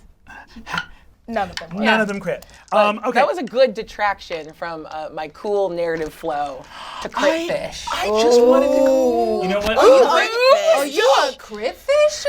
Whoa. Sorry. Better call Eve Schulman up in here. We got a crit fisher. We'll explain it on the bottom. You literally have to explain everything. Don't think you know. So there's a television show on MTV called Catfish. That's gonna be 25 points of damage. As you hit him, he staggers back. You catch him in one Eldritch Blast in the arm, the other sort of just between his ample bosom. And I'm gonna need everyone to roll initiative now, as you have now raised the ire of my sweet son. Oh, I love that nat one. That's a 4. You got a 10, Yuri? Yeah. 19. 22. Preston, you are up first. You are sort of in the light of the torch that Yahui is holding, and you saw Abe sort of run out to the edge of your like dim vision and fire a couple bolts in the dark. Preston's amped out of his gourd at the prospect of finally tasting the blood of combat. So he's going, yes, it's just what we've been waiting for. And I'm going to enter Rage as a barbarian. Amazing. For my bonus action. And then I think I'm just going to sprint, a reckless attack, and just sprint towards, can I make that distance? Probably not, right? I just probably get as close as I can. Look at me not worrying about it. All right, I'm I got halfway nimbleness. That's great. So I'm just going to sprint over and just do a completely blind swing of this bag. Amazing. Because you are in the dark, you would normally roll disadvantage, but your reckless attack would give you advantage, so it washes out to just a normal attack. Okay. And I'm not sure what a bag plus, I have an unarmed strike plus 5. So. Look, that bag I'm going to say is a D10 plus your strength modifier. So you rolled a billion. 25, yes. Yeah, a 25 absolutely hits. And second attack is a 12 plus a 20. So they both hit. Go ahead and roll D10 plus your dex. 10 plus 4, 14, so 20 total. Oh my gosh, 20 points of damage. So what does it look like the moment Preston sort of like lets loose and gives into his rage? You've seen those like photographs of like disgraced rich kids who've been like doing real crimes, and it's like the mugshot look. You're just like, oh, this is who they are, really. Yes, good. It's a maelstrom of noise and like guttural screams as he whips this thing around. And I think that like on the second hit, I think this bag explodes. I feel like this bag is 100%. Totally just gonna throw metal shards and stuff everywhere, just like out of his hands because I'm not even paying attention to it. You are a little guy, but you're able to like get this sort of like running leap going, and it's fun because Abraham and this troll are the only ones that can see you just losing yourself to your maelstrom of privileged rage. Yeah. As you crack him across the face, You catch him in the junk, I think, on the second one because you're back on the ground. Oh, yeah. Hit him square in the cash and Like prizes. a speed bag. Yeah, and like a reverse pinata, it explodes and sends this metal shrapnel everywhere. Ooh, I feel that. Yep. Takes 20 points of damage. You hear him like bellowing and moaning, and you don't see it, but Abraham, you do. All that scattered metal hits the ground. You hear the sound of it like scooching across, and then it begins to vibrate and begins to like shoot towards itself and begins to reassemble the weapon that it used to be now that it's underground, now that it's closer to these ley lines. And it reforms itself. There's props. They've hidden props. Oh my As a god. massive arcane gatling is laying on the ground in the darkness for whoever would be brave enough to wield it. Yeah, you got the little guy. I got the little guy. He's just a little guy. Just a little guy. So you sort of land on the ground, blind and sort of seething as it is now. More alive than I've ever been in my More entire life. Yeah. You know you got some good damage in, even if you didn't see it, you feel it. Oh, yeah. The troll is going to lean down and can see you because he has dark vision and is just going to grab you by the back of your neck. I need you to make a strength saving throw. Ooh, but with See, it strength saving throws, I get an advantage on saving throws. So that is an natty 1 on the first one. Okay. You get Overrides, +5, this is doesn't it? 6. So this overrides That's it, doesn't bad. it? No. You have your advantage rides. Okay. So go ahead. All right. I do love a natural 1 though. 16 plus 5, so 21. You run away, like feeling something sort of bearing down on you, but it catches you by the scruff, and you get lifted to his eye level. Did you guys ever get Aikido demonstrations in school? And I always remember, even as a kid, being like, they're not lifting that guy. Because they would do the thing where the guy would be like, oh, you can't lift me. And then it's like all of a sudden he would like kind of stand there, no one could lift him. I remember back to my schooling, I'm like, oh, that Aikido demonstration that one time, and I like plant and I try and do that, but it doesn't work because it's not how it works. I just get lifted up. I just get lifted up That was just immediately. an adult with a bunch of I children. was just and an that's adult, how a bunch that of children works? who were told to do things a certain way, I Yeah, think. 100%. Not ragging on Aikido. I'm sure it's a great form. Yeah. I just remember those demonstrations and very distinctly being like, I don't know. Yeah. What if they just punched him though? So yeah, he's gonna grab you and lift you up to his eye level, and you can finally see something in the dark. You see the like red pinpricks at the center of his pupils as he looks at you, and he's just gonna headbutt you for the second attack and send you scattering away. Does a 14 hit? Does not. You sort of seeing in his eye, and you see like the distance as the pupils rear back. Because I'm just flailing, and just through sheer luck, as the headbutt comes in, my foot, the toe of my foot, and of my like very dainty, like curled, shoes, Yeah. clogs, just happens to be in the right place to just poke his eye before. So like the headbutt gets interrupted. It's like, Amazing. Ah, You're like when I try to pick up my dog and I just get like a paw. Yes. And he's not able to land a blow that hurts you. But you do hear, like, he's up close, his breath is rank, and he's like, just fucking leave. Ah, yes, I've heard this quite a bit, but it turns out with money you can go anywhere you want. Damn. And he drops you and lets you run away. Amazing. That's psychotic. Abe, you're up. Preston is probably not surviving this. Just throwing We'll see. Abe is going to literally, in his mind, be like, this troll does seem to be reasonably asking us to just leave. The ethics of what we're doing here completely escape me. But we dicked around for a long time in town. Time to get this adventure hopping. I would normally, if this were a longer form thing, I would interrogate the logic of this, but there's no time to be ethical. Amazing. Amazing.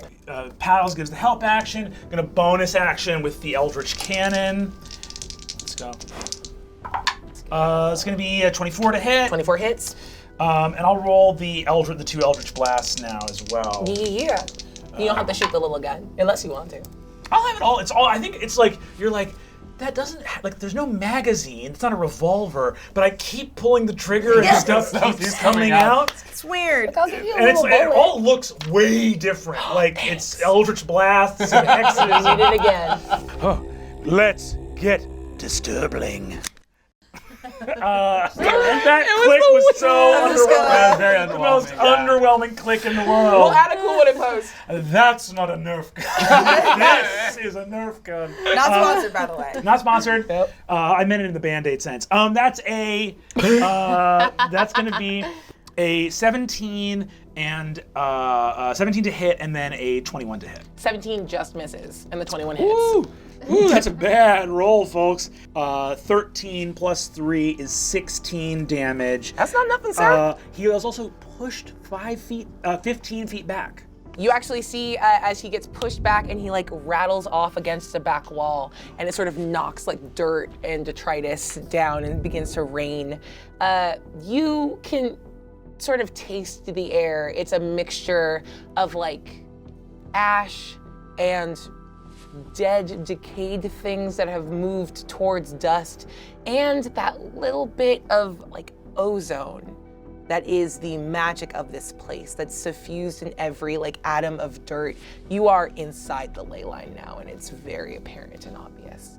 Awesome. Yoo-hoo! You're up. Whoa, okay, so like my friends are upset and I know I need to help them because that is my purpose, and maybe I need to use a battle axe. So Yahui is going to command Deputy to run towards the troll. Yes. As Yahui is going to move towards the Gatling gun, and and I would like to pick it up and use an attack action with it. Is that maybe a thing that Please can take happen? the gun. Oh, no. Is there like a... The trigger's right by your... Oh, The no. alternate, yeah. I feel like it's the other way. So it's the other way? It's the other way? It's the other way. And then the trigger's there. Yeah, there you go. This is not how I There you hold thought. Yeah, there you go. It's a very... No, you hold the handle. You hold the handle, chain gun. and then you, How do I look cool while doing it? You're doing it right now. It's a If you very... hit me, I'm killing your character. It's a very leaf blower sort of. Yeah. Yeah. You're supposed to hold it down by your hip. It's supposed to be heavy. Oh, It's like heavy. Yeah. I now think this is a terrible idea. Test shot. You gotta hold it. Okay, I'm not ready yet. Should I shoot? Yeah. Come on, baby. Boom, boom, boom. Wait for you, Huey. Oh, God. Okay. We're wahoodoling. And I unleash. Amazing. How do we not have this growing up? This is not fair. Right? Yeah, I've been saying this for years. very Kids' intense. toys are so much cooler You now. got it. Just Okay. amazing. Not gonna make you roll for. Actually, go ahead and just crit fish since we're all doing it.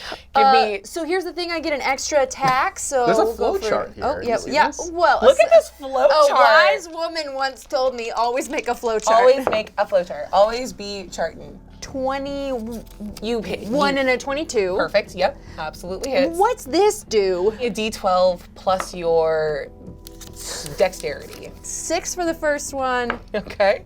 and a 9 for the second one. So 15, and then that's So you're now dangerous. like you're holding this massive beast of a weapon on your Oh. hip. And then Deputy, Yes. in the dark, runs up on this troll, and his mouth slowly opens as you hear the creak of, which is Upsetting. really just Deputy smiling.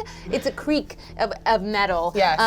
As I would like to expend my use of Unleash Incarnation, Deputy has the fury within them, and I get to make another melee attack. Amazing. What are they attacking with? The arm blade is on their right hand. Good 6, 14 and 15. No. So Deputy kind of goes up and swings, and you see the big belly of this troll, who still hasn't said his name, so I'm not going to use it. It's the Skull Warden. There, I said it. As he sort of throws this like metal, almost like gong on the front of his belt in the way of Deputy's swings, deflecting them away. But Paddles has given you enough cover that you're able to connect with this massive arcane Gatling gun on your hip that seems to thrum at the same energy and like vibrational frequency that you do. Something about this feels right in your hands. Ooh. Yeah. Oh, I just like to retcon a little bit, and Sure. I did, because I was holding a torch. Yes. So I think I have a pop-out cup holder on my hip. That's fair. That I put the torch in. That I makes was a lot just of about to sense. ask how the vision was going. Yeah, so you drop into the cup holder. You don't take any burn damage. This is like on your other hip. And now everyone is sort of able to see this massive green ogre who is staggering back against the wall, literal firing squad, bleeding heavily, panting heavily. Sorry to come in your house uninvited, but I think you were heading towards foe there when I asked. I just chucked a thing to make you leave. Well, it didn't work, did it? Go fuck yourself. Your gun is little. I won't fuck myself. I am a proud virgin. That's true. That is true. Yeah, that's canon. Celeste, you are up. Seeing all of this happen, Celeste just silently pulls out her longbow and takes a shot right at the troll's face. Amazing. 16 plus 7, I'm guessing that hits. Yeah. So 11 points of piercing damage. And then for my second attack, I'm going to cast Firebolt. I don't want to take this away from you. Yeah. But what if I told you you kind of got him with the first one? Aw, man! I'm sorry. Do you want me? I can add like 2 more hit points on if you want to hit him with the fireball. Can you add 2 more hit points? Yeah, sure, for sure. Knowing that, I'm going to do my bonus action before my second attack. Okay. You know what? Aelrune, the honor is yours. Oh my god, thank you.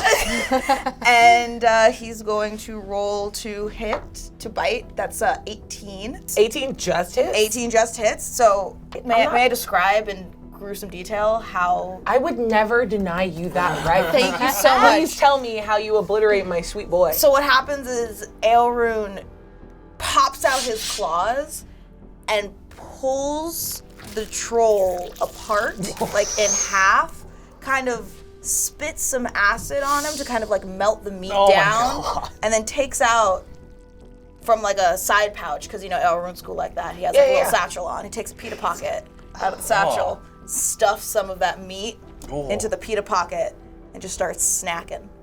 I need you to make a con save for Aelrune. That's fair. I don't know how I feel about this meat.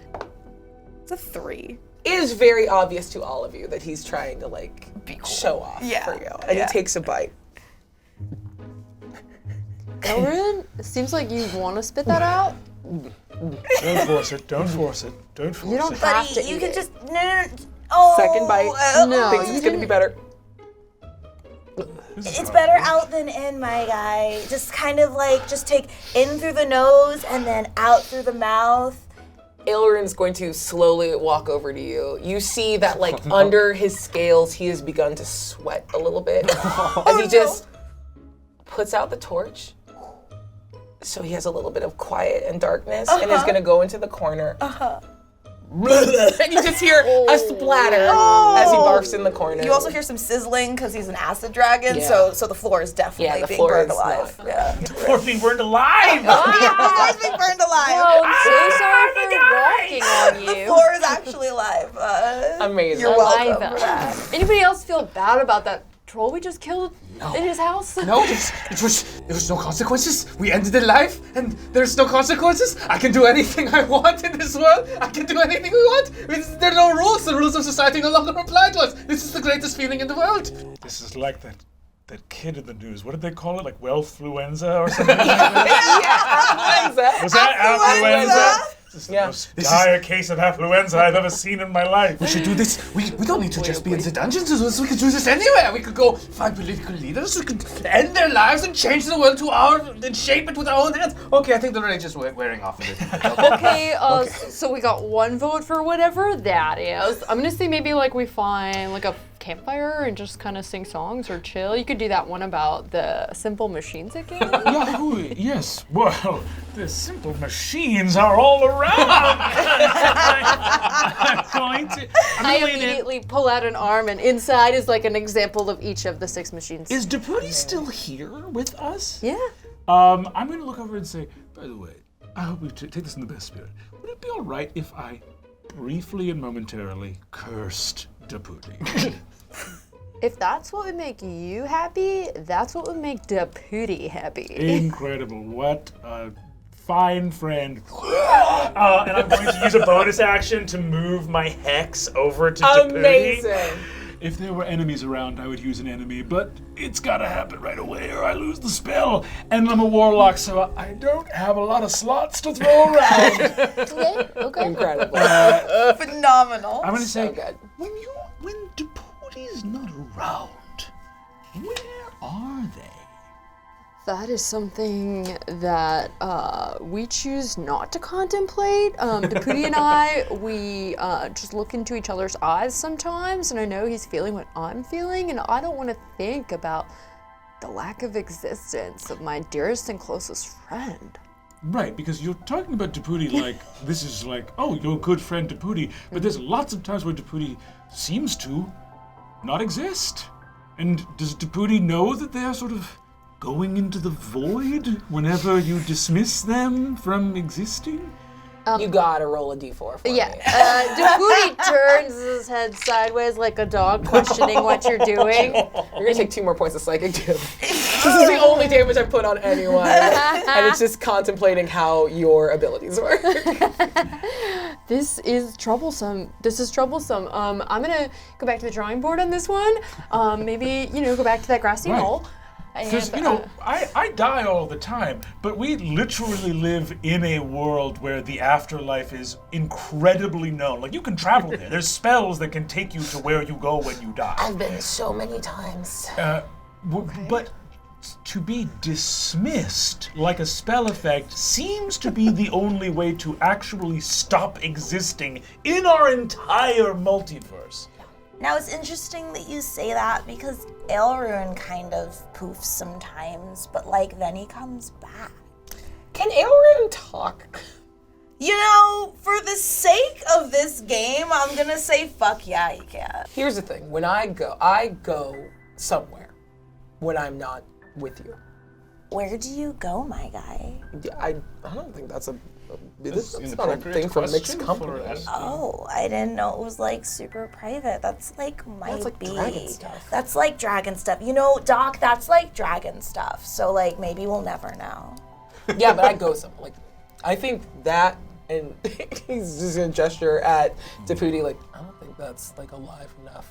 It's he doesn't, the ability to understand existence and fear the loss of it. Nothing behind those eyes. Deputy opens their mouth, and you hear that creak one more time as Yahui takes in the information just given by this creaking jaw muscle. It says, wow, Deputy has just told me that they are completely feeling enlightened with the fact that they cease to exist because they're reborn anew each time they are manifested, and they're completely comfortable in the nether space of non-existence. It's peaceful there. Elrune's gonna go in to try to bite Deputy. No. No, Elrune! My spell slots, I have so few of them! Elrune's eyes move to you, Yahui. I'm going to quickly cast Disguise Self on myself to look like Yahui and Deputy and just run around in a circle and be like, hey, 3-card Monty! You can't tell which one you're supposed to eat! This is fun. Make a deception check with advantage! Because you critted. Woo, that's a 22! It's impossible to tell which of us is the real Deputy! And is looking towards both of you. Which one? I guess I'll dance around too. Elrune, you just had an upset tummy. I think this is the universe telling you that maybe it's okay to not eat everybody. You can eat the next person we see, though. And she pulls out a little piece of pita. Extra pita! Takes the pita and is just sort of eating it strangely and looking daggers back at the two Yahuis. Honestly, Pete is great for settling a stomach. I think that it's just kind of the universal Pepto-Bismol. I will say, looking sort of, you guys are all in like this little skull chamber in the corner. Looking back towards where you came in, it's sealed off entirely. So if Steven was going to be coming back, there was no way for him to come down. However, there's a perfectly serviceable great axe in the pile of mess that was the Skull Warden. If you would like to take that. Yeah, I think I will. And then again, just like you know, it's like when kids get like a sugar caffeine, you know, like they're just jazz. Let's find more to kill. Yes, we're taking too much time talking. Less time talking, more time killing. You're now in this front little hallway. You see, you can go back the way you came. You could head sort of up. Look, what is a map? Upward towards another chamber. What do you want to do?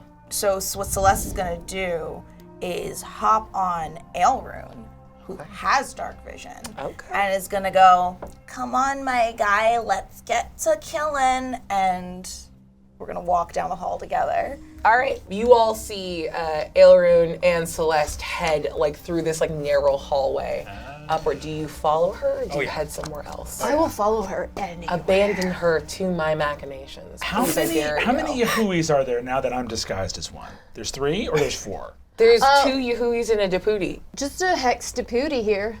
Wonderful. Thank you very much, Deputy. I appreciate it. But you can summon a new one if you need to. It's not a big trouble. Yahui can summon a new Deputy if needed. But you hexed this one, and I assume that was for a very logical reason. Well, now here's something sort of funny, right? If we wanted to be the most maximal with my spell slots, it would be super helpful if Deputy were to die. You love death. I love it. Am I giving you too much of what you need, Doc? Ooh. Oh. If I let you kill my echo right now.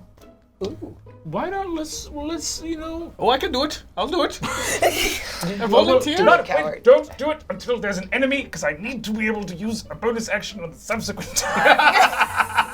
So right now everything's good. No one's going to kill Deputy. Yet. Yeah. Look, Deputy is here for us, right, Deputy?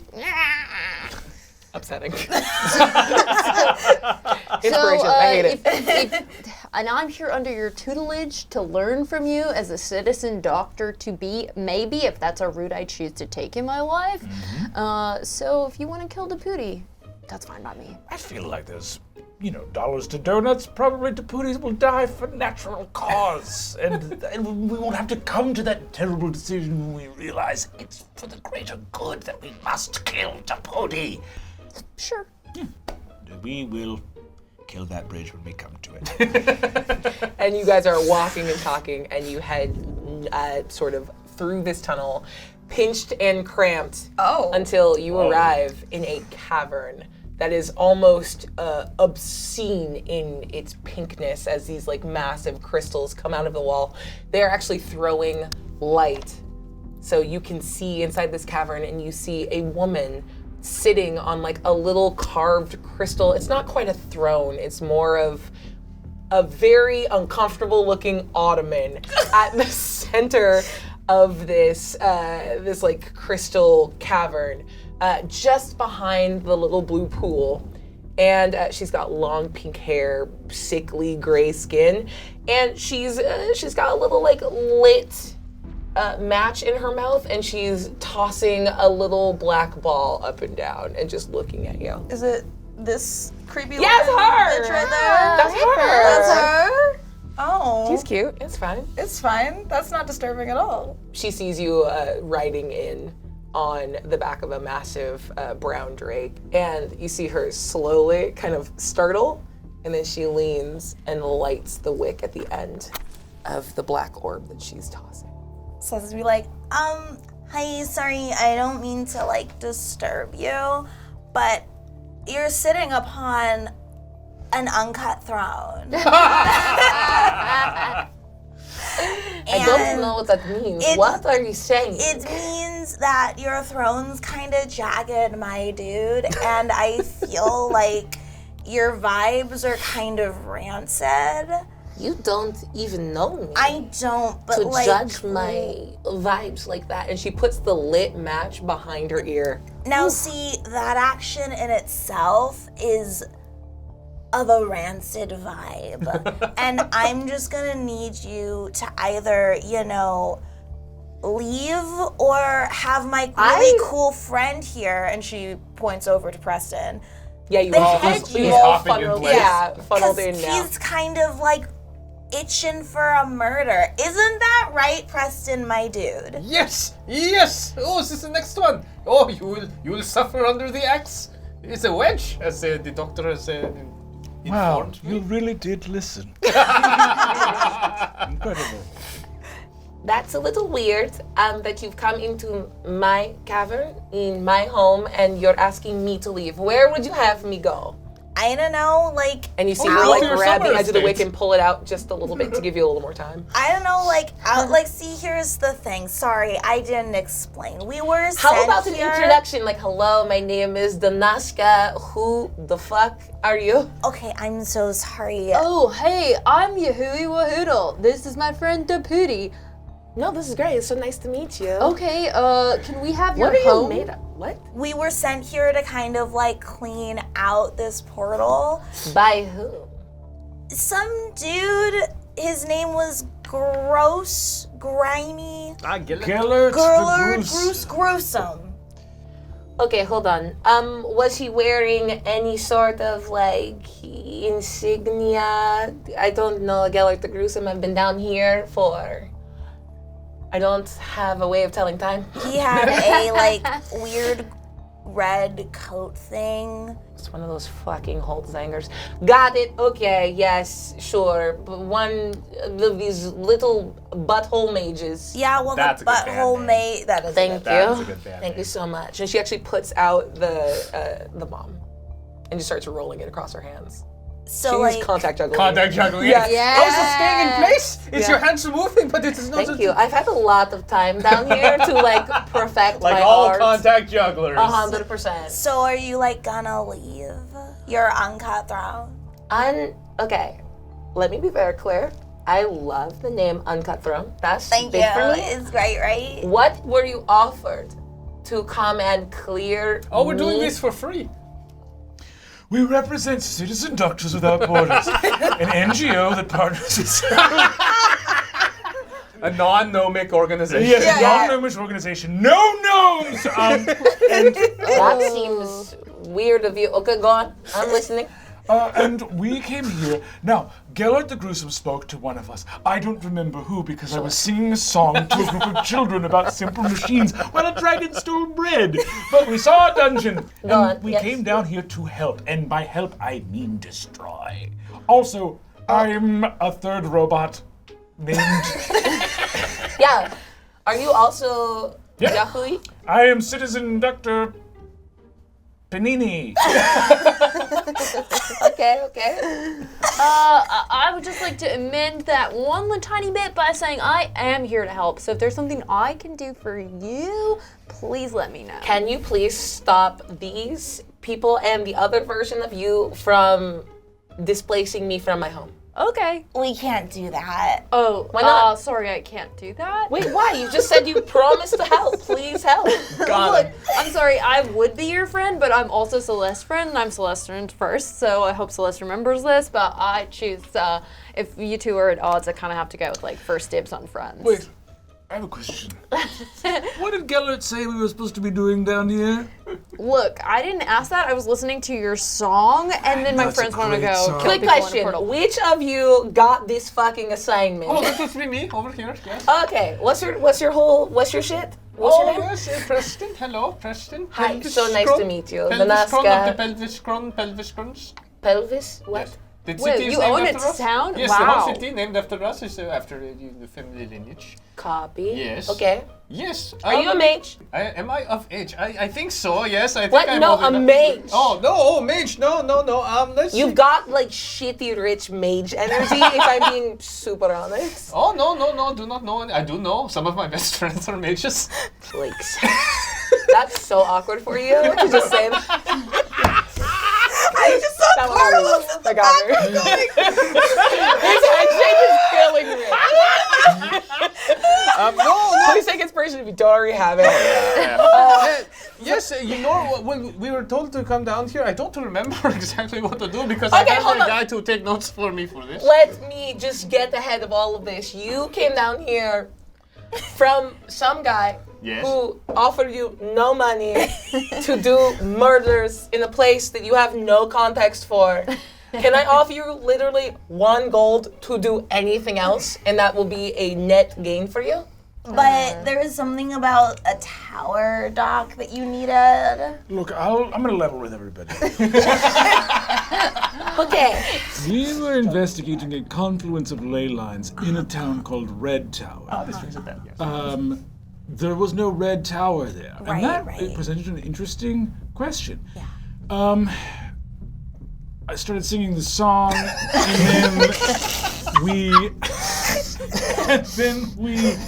and then it was sort of like, I don't know, the vibe I was picking up. Well, you know, you do a lot of these, and you sort of go like, you go to a town, and someone in the town tells you what to do. And often they're in a tavern, but sometimes they're just on the street. And so it's sort of, the way Citizen Doctors Without Borders works is the first person you meet in a town, you do what they say. And, Flawless. Hey, I can love your logic. May I interject, please? Hi. Consider this sort of like under area, like a new town. Have you met anyone else here? we kind of already did. Yeah, we did actually meet somebody. Yeah, we did listen to him. I gave him like one chance to say friend or foe, and he chose to abstain from answering, but also looked menacing. He also threatened me. Do you know a troll with a warhammer? What, the Skull Warden? Yeah, I think we slaughtered Wait, him. what was his name? The Skull Warden. You can't own skulls. Skulls. Well, he has like one at the top of his little thing. Oh no, it's broken now. So he got into a fight with all of you, and you barely made it out with your lives because he's a very dangerous man. Yes, Is that how he's it went? and we defeated him very easily. Yeah, what do you mean barely made out with our lives? We clowned his ass hard. Yeah, so maybe I did take some damage, but that was purely We've psychic. done more damage to inflicted by ourselves my talking. friends. Yeah. Yeah, the most damage that's been taken has just been Yahui realizing things. Maybe he was pulling punches because he wanted to have a conversation. Well, he won't be pulling them anymore, yes. So you killed him? Yes, I think so. He was splattered, I'd say. And then, you know, Elrune here had a snack. Ah, yes. You fed my friend and book club member to your Drake. You guys have a book club? What were you reading? It's so dim. Look, this is a buried, ruined mage tower. All we've got is books. Look, we're in the tower? Look, I'm gonna fix this. Yeah, there was a big mage tower, and then a ley line scooched, and it kind of knocked everything out of the ground, and then we killed all the bad mages because they kept creating abominations, and not to be like an ungrateful child or anything, but I didn't ask to be born and make bombs and throw them, you know? Or and we're just down here fucking vibing. Yeah, a little bit. And she like opens up, she's wearing this like sort of gauzy purple dress, and opens up and you see her rib cage, and like deep inside just what looks like a heart and a set of lungs, but like is slowly excreting a metal bomb. Whoa, I have something similar inside me. And Yuri opens a panel in their chest, and you just see like a hand-drawn picture of a heart. She immediately starts weeping. Just fully fucking weeps. Oh, that's so fucked up. I'll close it. I'm sorry. Did a mage make you also? That's the saddest thing I've ever seen. Well, yeah, my dad was a mage and an artificer and put me together and told me he loved me and sent me on my way to do whatever I wanted to do. The hard part is I don't know what I want to do because I have nothing inside to guide me. No guts, you know? To have a gut instinct. But you were always given the option to decide what you want. I'm sorry, I'm still sad over the It's heart. cool, bro. It's cool. Oh, We're that chilling. sounds bad. Do you want to fight everyone down here without sort of purpose? Ah, yes, it's the whole point. That's fucking nuts. I have a question. Yeah. Yes, sidebar. Yes. Preston's bad. Yes. Let me be clear. Preston is putting a hand around Yahoo. He's like, have you tried perhaps to fill the void, the endless pursuit of material wealth? No, I hadn't tried That's that. bad. That's pretty bad. So here's the thing. I'm realizing that I kind of mentally checked out in the first fight, and That's okay. we popped all the way off. I'm going to. So what I'm going to do is this. I'm going to hustle on back to the other room. I'm going to bring your friend back to life, okay? Wait, you can do that? Yes, absolutely. Magic can do that? Yes, magic can bring people back to life. Here's our situation. We came here and were... God, what sort of happened? I guess we got really rattled that there wasn't a red tower. I guess that really rattled us in a big way. It's like one person starts it, and Yeah, then they I guess just it's don't like know going what to do. Red Hook and being like, where's the fucking hook? And then just shooting everybody. So, you know what? I'm gonna. What's your name again, by the way? Oh yeah, Danaska. Danaska. So nice to meet you. Panini. Leveling with you. We fucking lost it. We just lost it, and I have no idea what's going on. It's a fugue state. We got into a violent fugue state, and we just said, like, let's kick it. We know, like, sort of like, you know, you get in a rut, and you're like, we know the shape of this. Play the hits. You play the hits. You play the hits. Dungeon, go, kill. So you bring your friend back, and here's the thing. I realized that our whole thing was like, there's not a visible tower. Time to go into top fucking gear. I do. Okay, can I ask just a follow-up question? Yes. This is very good. I appreciate everything you're putting out. Yeah. I gotta know, like, what's so important about the tower? Like, did you need the tower? Hey, let's go. I'll shoot you straight. Yeah. Not a goddamn thing. Okay. Not a goddamn thing. Let me be very clear. You're in the tower. A tower can sometimes be... We're in it. We're in the tower. I thought I said that. Yeah, you This did is say We that. can wrap it up. Mission successful. I think we did it. I actually think we did it. Yes, I've managed to kill something, and this is very good, and I feel I've got my money's worth. My father will be very pleased. You paid to come down we here paid the and doctor. kill No, her? this is a real thing. A lot of NGOs do this shit. You know where you see people that are like, oh, we're gonna go somewhere and like build a well. Yeah. And it's like, yeah, you're gonna, you fucking. This is like you abomination tourism. Yeah, I you know fucking this. humanities major are gonna go build a well somewhere. And it's like they pay to go build the well, and then they use the money they paid to just hire local contractors to actually build the real well. In this case, I wanted a hands-on experience, which I got. How about that? Okay. Thank you so much. Please bring my friend back. That'd be so great. If you want to kill people, Yes. whoever sent you down here, whose name I believe you said was Gellert the Gruesome, and you all did not inspect that shit one bit. Oh, well, You're gonna call- I insight checked it. I don't know what that means, and it made my nose bleed when you said it. What? Yes, we get nicknames all the time. You know, I'm Pelvis. What's your name? Preston, but What's you know your nickname? the kids call me Pee-Pee Boy. Preston, but this is not true. Pee-Pee Boy. It is not true. I wish you didn't tell me that, because now I do have to call you Pee-Pee Boy. Yeah. I would appreciate, but I think I feel empathy for Gellert because I think that is not the same. It's the same thing. It's- So you felt bad for Gellert, but you didn't feel bad when you fully murked my friend. Hey, listen, everybody has their off days. You know what I mean? He's a smear now, I think. Technically, he's a pile of acid. Not helping. True. You're cute as shit. Things. Not cute enough for that. That's fair. But I have a Wow. quick question before we continue on this Tight. conversation. This is so good for me. I just feel like She takes the match and like lights another one and then No. puts that behind her. Like I gotta stay ready just in case y'all turn on me and I gotta blow the cage. I totally get it. Respect. I was wondering, are you saying that the guy who's named Gruesome is actually the bad guy? I know, right? Wait, dog. Yes, now hold on. We're going to do something that we should have done the first time. Is there any, because listen, all of us have the same instinct right now. You said that, all of us are like, let's go kill this guy. But that would not be learning from our mistakes. So we are going to ask, growth arc. we are going to ask Growth. 4 follow-up questions. Hey, can I get like a friend in here? Yeah, I'm very stressed out. I'm like super Let's get the whole outnumbered. book club in here. You wanna get everybody? Let's get the whole book club. Yeah, and sure, I'm gonna okay, go bring okay, your okay. friend back to life, and then we'll just all huddle up and, you know. I just want to interject real quick that we may want to figure out if Gruesome is like gonna get murked before our bloodlust calms down and we get kind of tired. You know what I mean? I just like, I feel like let's gather everybody as soon as possible. I think, let's do our due Let's diligence. do the due diligence. And let's try to do it in 5 minutes because I don't want to lose the spell slot. Spell slot.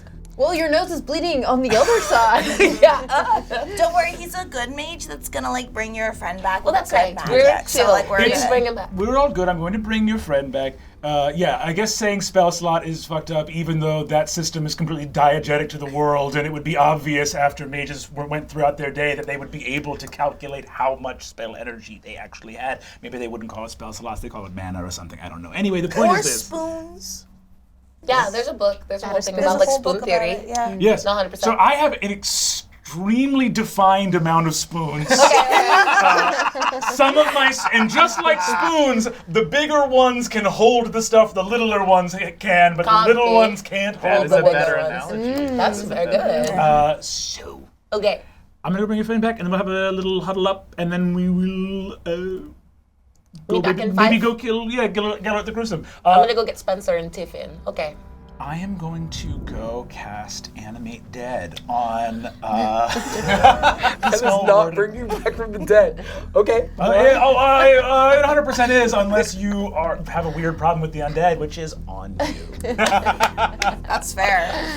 Amazing. What does it look like as you cast this, Abe? I am going to lean down, and I am going to start attaching electrodes. Get a weird, it's like a colander with springs on it. It's electrified, and I put like a clamp on my own tongue, and then one on the Skull Warden's tongue. Take my coat off, straddle his chest, and I was like, paddles. The mind lance! And there's like a thing that has to go through the base of my neck and then connect through and stab into his neck to connect our vertebrae together.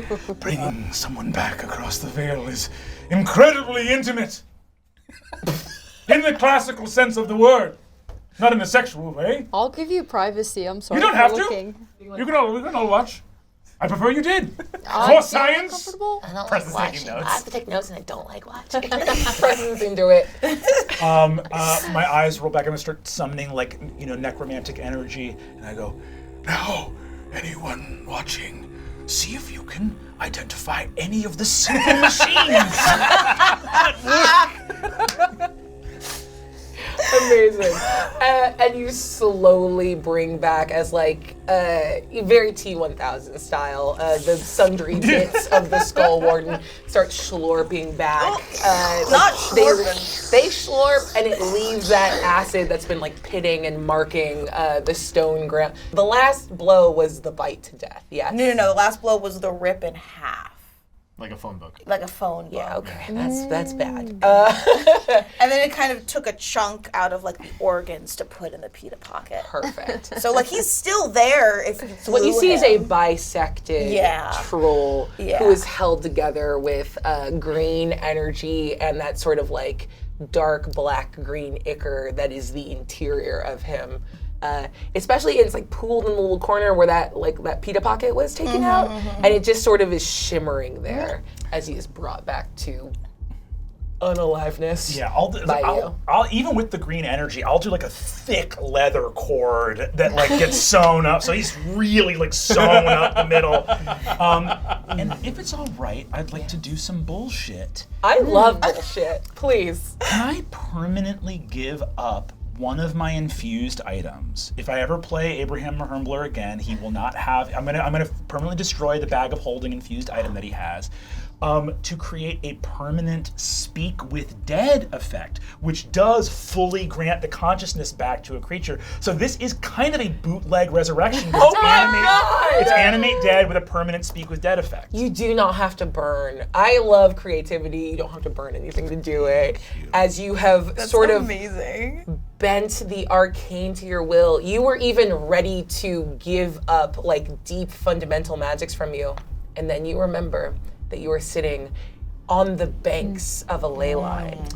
And the energy that you grab is external to you, and you feel yourself, even as you're reaching for those like essences of unlife that you so easily summon for yourself, you drag something fundamental back into him and stuff it in and belt it tight. And it's great. It's like a pot that got glued back together, not as good. Yeah, that's one of my favorite activities. And he looks at you like. The only thing I can say is, I was wrong. I'm very sorry. You know what? We're cool, because whatever I am doesn't go anywhere great when I am unmade. There's a place. It is bad. And something that looked like you was there. And he looks at you, Panini. He goes, so I'm gonna look and go, wow, now bad how? We say bad environmentally, ambient, a feeling, anything, and all of this is... It was the sort of desperate lack of anything to adhere to. I felt as though I was falling and standing eternally, spreading in every direction, and yet unmade entire. It was, it fucking sucked. Back in the alleyway, you hear Deputy just like, Oh my god, incredible. Okay, wow, okay. Paddles, do you want to just do a quick scan with some of the instruments? Not in a rude way, but just Paddles is getting in there in like the juicy sort of jelly, in this PB and jelly of a guy. You know, I'm just gonna... I'm just a quick like sleight of hand, some like little baggies over, like get some in the bag. So you got Yeah, he gets out a micro pipette, gets in there. We could take more, and just grabs his hand and just kind of scrapes some of the jelly ichor and puts it in a bag. Incredible. Thank you for bringing me back. No thank you necessary. It's the least we could do. We straight up killed you, and we didn't even know why. I got rocked, TBH. I thought that would have gone differently. Oh, and actually, that is one thing I will ask is, were you trying to hit us with that rock up top? No. Well, your friend was right. No, it was just like, go. You know that, like, go on, get. Yeah, it's sort of warning shot. If we'd been a little bit more reasonable, that probably would have done what you wanted it to do instead of the exact opposite of what you wanted it to do. I mean, it worked the last time. Well, to be fair, it destroyed the staircase, so we had no choice but to come to blows. It's cool. We're cool now, It's I just guess. very awkward, you know? It's like a little bit morning after sort of feeling here. Just killed you, and now you're back. It's a little bit strange, perhaps. Yeah. I think it's beautiful. Yahui has an oiled tear, and it's like, this reminds me of when I woke up for the first time and saw my dad. That's like your dad. Your dad's a virgin. Just like in all those stories. Okay. And in all fairness, your intestines made Elrune yak. So it's kind of like eye for an eye, you know? Yes. I feel like I'm being gaslit in this moment specifically. Would you like to be gaslit? Because right now you're running off of pure necromantic energy. But if you want to be, if you're like, I don't want to do the magic science hybrid, I want the straight science, we could do steam power, we could do gas power. No, I'm gonna go in the other room. My friend's in there. I don't know if you met her. She's nice. You said you're in a book club. Yes. Yeah, you know about the book club. No, what are you reading? Oh, right now, just like a general adventure stories about like people and they're on horses and they. Horse people. Yeah. Yes. Yeah. Centaurs, I believe they're called. Oh my god, a centaur tried to kill me once. I would fight them with this battle axe. Sorry, too much? I'm gonna head us back into the room where we can meet with these guys. You go back in the room and you actually see now, we'll just point them out if they're here. Yeah, okay, you see that guy in the corner? Oh, normal. Yeah, that's Spencer. Okay. And Tiffin. We don't have Tiffin out Tiffin? and about. Oh, there's Tiffin. Is Tiffin the ice guy? Ice guy. Oh, he's cool. Yeah. I'm looking at all these like What? undead. Yeah, I'm looking at all the undead and I'm like, well, this place fucking rules. Why Why did we think this place was Totally my vibe. incredibly my vibe down here? Yeah, Spencer's actually this like massive sort of grim reaper skull that's coming out of this like cyclone in the water in the center, holding a ghostly green scythe, and it's just sort of posted up like on a rock and sees you all coming in and gives you a little peace sign like, what's good? What chapter are you on? Because I'd love to hear the discussion from the beginning, but I hate to have a book spoiled early. Well, I could like run you through what's happening. I would love it more than anything if you would describe to me this. The plot and the details of. If you think I won't take that bait, and we could sit here for 5 minutes. So it starts off. So this story, it's like incredible hunt that has happened every 20 years since time immemorial in these like unfettered realms, and then you kind of go up and you see the centaurs and they're chasing this. Sorry, I do want to come back to book club, but should we go kill that guy that told us to come kill you? Yeah, sure. Everyone has to ask at least one question, okay? 4 follow-up questions. Oh yeah. Oh, got one. Why do you call him the gruesome? We don't fuck with what's up there, except we would like to extend an offer to all of you. This place is full of a bunch of mage bullshit. You found some, that big Gatling gun looking boy. Oh, this thing? I've been holding it the whole time. Yeah, we recognize stuff that's from home. We've got magic items. We will offer you each one if you go back up and make sure no one else comes down. We've kind of formed like a very like nice collective down here. Like we're sort of resigned to our fate. We live underground, but we don't really need to eat or breathe or kill. Counter offer as my question. Can we have the item now to help us kill the gruesome guy? But we leave something here, like, I don't know, a shoe like or collateral? something. Like what do you, like a shoe? You want to leave a shoe as I give you like a powerful magical item. And she's like, she's lighting one of the little bombs again. And just what tossing it. if, hear me out. Okay, that was a first offer and I respect it, but maybe no. You can look me in the eyes and see how trustworthy I am. We will go kill the gruesome guy and then seal up the hole. Because if we seal it, how are we going to get our reward after? Make a persuasion check. Do it. I will give the help action. How you helping? How you helping? Panini? I'll say, listen, Yeah. I'm just a simple robot. But the things that we would use to defeat Gellert are in the common interest of all of us. So rather than collecting the magic items after the success of the mission, why not combine our resources to ensure the success of the mission? Okay, that's fair. Go ahead and roll again. Now let me be fair. I see that natural one. Okay, so the highest roll was a 9. Oofa. And she kind of just leans back and starts conferring with this massive, like, ice white skeleton who you've heard, they gestured toward them and were described as Tiffin. And all you hear coming from Tiffin's mouth is this, like, it's the sound of glaciers rolling against one another, like old ice creaking and forming and breaking and shattering. Yeah, look.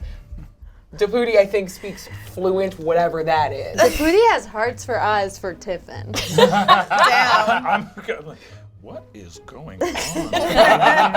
Hello, L'amour. And Danaska kind of like considers and comes back and says, look, if I'm being super honest, I'm not worried about like the handoff of magical items. I just don't necessarily trust that you won't simply kill us with them. Do you know what I mean? Pinky promise. What is this reminding me of? And she does it. And then you hear the sound of Tiffin like exclaim something. She's like, that's right. You remind us of the heroine of our book. Yeah, she was being hunted by a bunch of like centaur people. That's crazy. I She did, was being hunted by centaur people. Shut up. I Pinky promise. You can't just keep saying pinky promise. But I it's the trust truth. It's happened, and then the reason that Elrune here, and she like pats him on the shoulder, is here. Yeah, no one notices the dragon. It's very stealthy for some reason. So tall. He just blends into the crystal. He came out of the ether to save me, and now we're and then besties. transported you to a different realm. Oh my God, it's in the book. Is my life a book? Do you have a copy of this book here, present? Yeah, you can have mine. Hold on. And she runs to like the side of the crystal cavern and like pushes a massive crystal away and picks up a copy of like a little, like it's a bright pink tome with like gold gilt pages. And it's just called The Ballad. Celeste just like snatches it and like flips to the end to see what happens at the end. Is there anything I can glean from Give me a wisdom saving throw. The space-time continuum! God damn it. This is how you inflict psychic damage on yourself. I've You been have here. to roll inside the box. Oh, I do? Okay. Please stop missing, you raggedy bitch. I know. God damn it! Okay. That's still bad. It's a 7. This dice is in jail. You turn to the end of the book and you all see that these are like filled pages, but your eyes kind of go over and they begin to tear. And you, like, your vision blurs and you cannot make out these words. You can't read the end of your own story. Celeste holds up the book and goes, Elrune, can you read? Elrune grabs it, looks at it, throws it. We'll throw it in Panini's direction. Celeste, everyone's story ends the same way. Except for maybe me. And I'm going to toss the book back to the book club. I'm going to say... She drops it. I'm going to say... We will find out what sorceress enchantment or fey mischief has seen your life put into the pages of a novel. We will kill the author of this book. I'm doing it again. You do default to that right away. No. And Tiffin's just nodding. Listen, like nudges. Tiffin's now standing next to Deputy. You know, and they're like having... It's sort of a selection bias, right? Adventuring is very dangerous, so the adventurers that tend to survive are the ones that are quick to pop off. That makes perfect sense. But I will ask my question now. Why is it right to kill Gellert? Best I can understand, not having been up here and not having seen one of the mages that ran this tower in a couple centuries, other than, and she points to the Skull Warden's little skull on the top of his head. Oh. That was the last one that came down here, and we took care of him. There's a whole family. They're super fucked up. They found the ley line. They decided to hoard the magic for themselves. They choked out the local lands to build their little tower. And soon they were run out of town because power eats itself over and over. All we ask is maybe stop the cycle, however you see fit. You can kill everybody up there. Doesn't mean anything I'm to sold me. already. I need to know, no questions. Oh, trying to get into the spirit of things. What is to killing them? I just want to get in on this. I mean, I can't knock the hustle. It was great to just see it try, Just being honest attempt. I know I already asked a question, but if I could ask one more you can have my question. Sure. No, yours was good. Oh, thank you, I don't thank you. want to knock it. Okay, so there's a lot of power running through here. I'm seeing a pool of blue light, and that's a really nice color. I love what you've done with this place. I'm wondering if maybe, in me taking these gap years, several, to try and find who I am and what I want to be in the world, what my place is, maybe this ley line could infuse me with the power to see my path? If you're asking me for permission to jump in like that magical pool, oh shit, okay. What you Very see? gracefully and dancerly. Make a performance check. Okay. As you dive in, That's a and 0. we see behind you, Deputy and Tiffin are just full making out. Good for Ooh, Yeah. 13. Then you hear a lot of creaking jaw in that makeup. It's very, very noisy and not that pleasant looking. It looks like they're trying to destroy each other. Like teenagers with braces clanking. Oh yeah, 100%. 13. Yeah, you dive in. You are in and around this magical power and energy. You feel connected in that way that the jumble of metal that reassembled into the gun that you have like on your hip, you feel that like that interstitial energy is actually between the like very atoms of your metal too. And it's all this. You are in a strata of the arcane that allows you to exist. And from inside it, what do you think about? What do you focus on? I just start seeing particles of rocks floating in this pool start to perform Swan Lake in front of me. Okay, yes. Within the pool, but without the confines of gravity, these rocks conform into humanoid bodies and perform the most beautiful ballet you have ever seen. And you feel as the rocks sort of move around you and move into these spaces, they're flanking you, as if to make you this like the central focus. You are center stage in this moment. What do? I'm the swan. I, Yehui Wahuda, I am the swan! And I burst out of the pool. Can I take this moment to give a help action, whatever this is, and lean over to Celeste and be like, I don't know about you, but I'd say that Warforged has got the moves. So I'm just kind of trying to be like, first of all, I'm engaged. This is really awkward of you. I feel like we haven't even gotten to know each other. Wait a minute, you're engaged. What was that whole shit with Preston earlier? Because there was a lot of vibes rocking back and forth. I was literally trying to fund my murder plot here. You have just said a thing which is so damning. It saves you. That was wild. I can't believe I was here for that.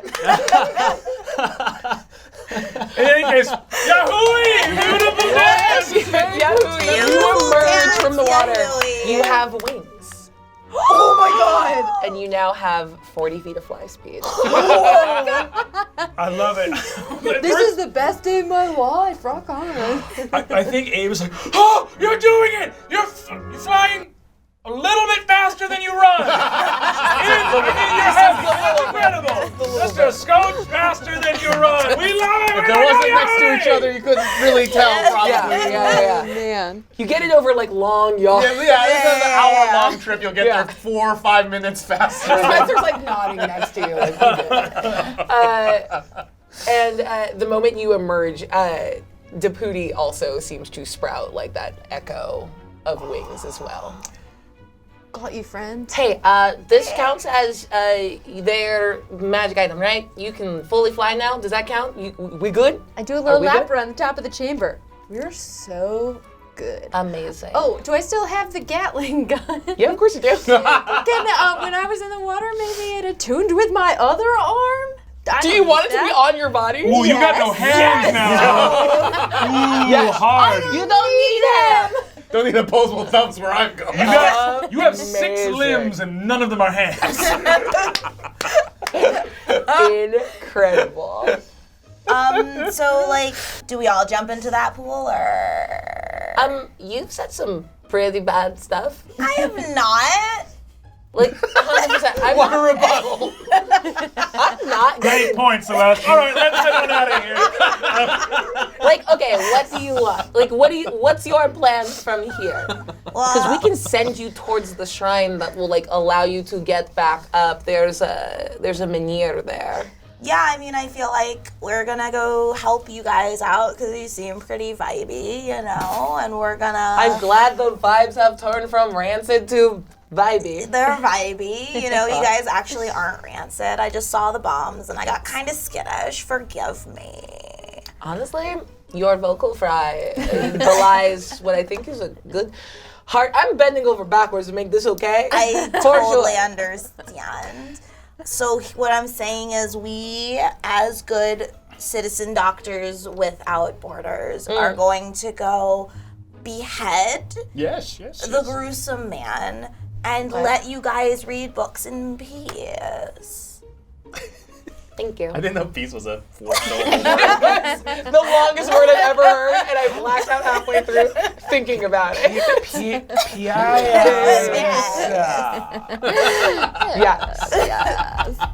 Okay. Danaska is going to light her little bomb Don't be alarmed. And she like pushes it down, like fully burning her finger to get the fuse very close. Don't worry, I'm not going to. And tosses it up in the air. And it explodes and sends down like a shower of like crystal particles. I shouldn't have done it like right over my head, but whatever. And holds up like a handful of them. You have a longbow. I can see it attached to your back. Maybe put these on the edge and they will kill things good for you. Would you say that these are uncut gems? You walked right into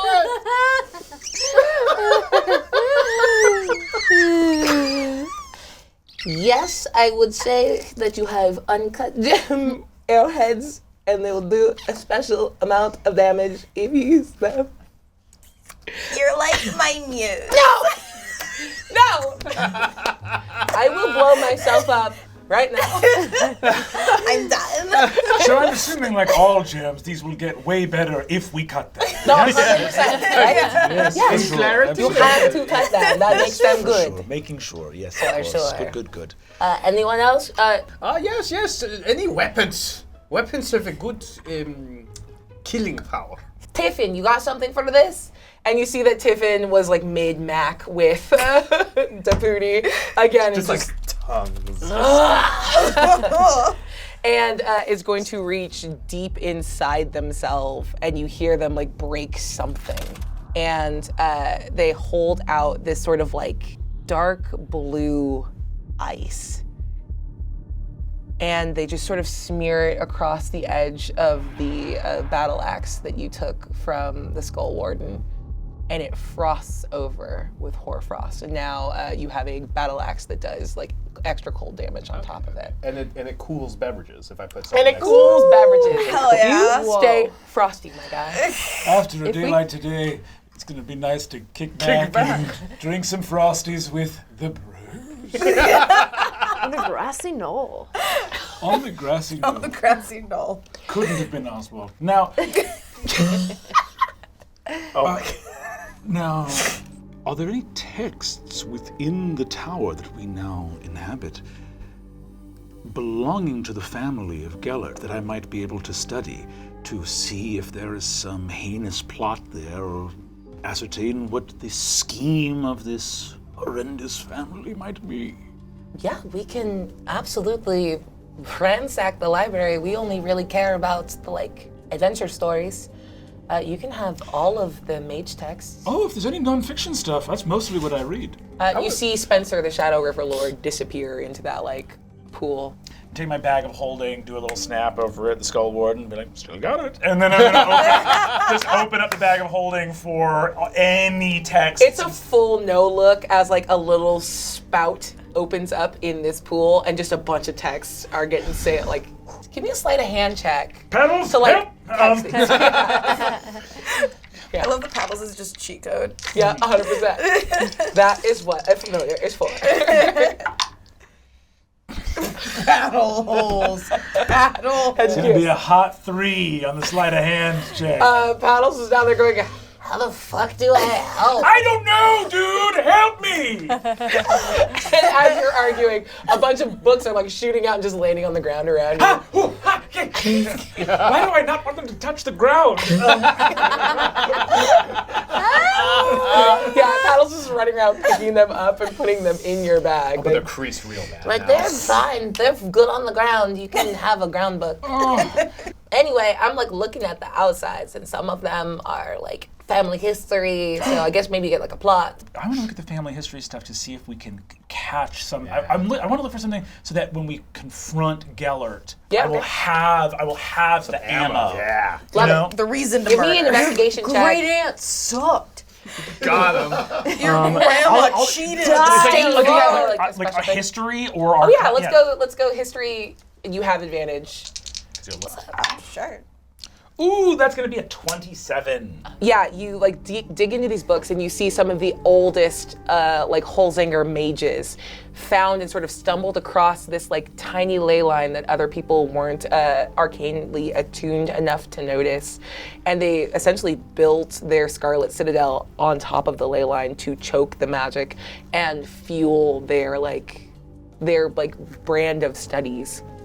They bottlenecked it. They kept it away from like the surrounding town. Like the actual town of Red Tower was built as this sort of like serfdom and reliance on the mages here to like serve them and to be sustained by like supplicating for magics that would allow crops to grow and to like maintain the natural balance in this place, because it was a natural through point for not just like magical like diffusion into the world, but also like a thin space, a liminal place that allows you to jump between planes. They controlled it for a long time. You see sort of later on, just via the like language shift, that dwarves came in and like cheated them out of their tower. The Holtzingers had like a whole like war to like regain the Scarlet Citadel. And then in this like last act of power, rather than letting anyone have access to it, they sunk their entire citadel and sort of buried the ley line underneath it. So it wasn't until a recent surge of energy that allowed like magic to be out in this world again. And yeah, that's what you know right away. So it seems that the ley line is actually healthy again. It's been restored to, so the citadel coming back would re-fuck up the ley lines. Yes, and that's what Gellert wants. Gellert wants something that would be harmful, and the last piece of this puzzle is seeing if he is aware of how harmful it would be. But I think we are ready to confront him, nevertheless. Big brain thoughts over here. Up here I got wings now. What if we don't kill anyone and instead just incapacitate him? Counter offer.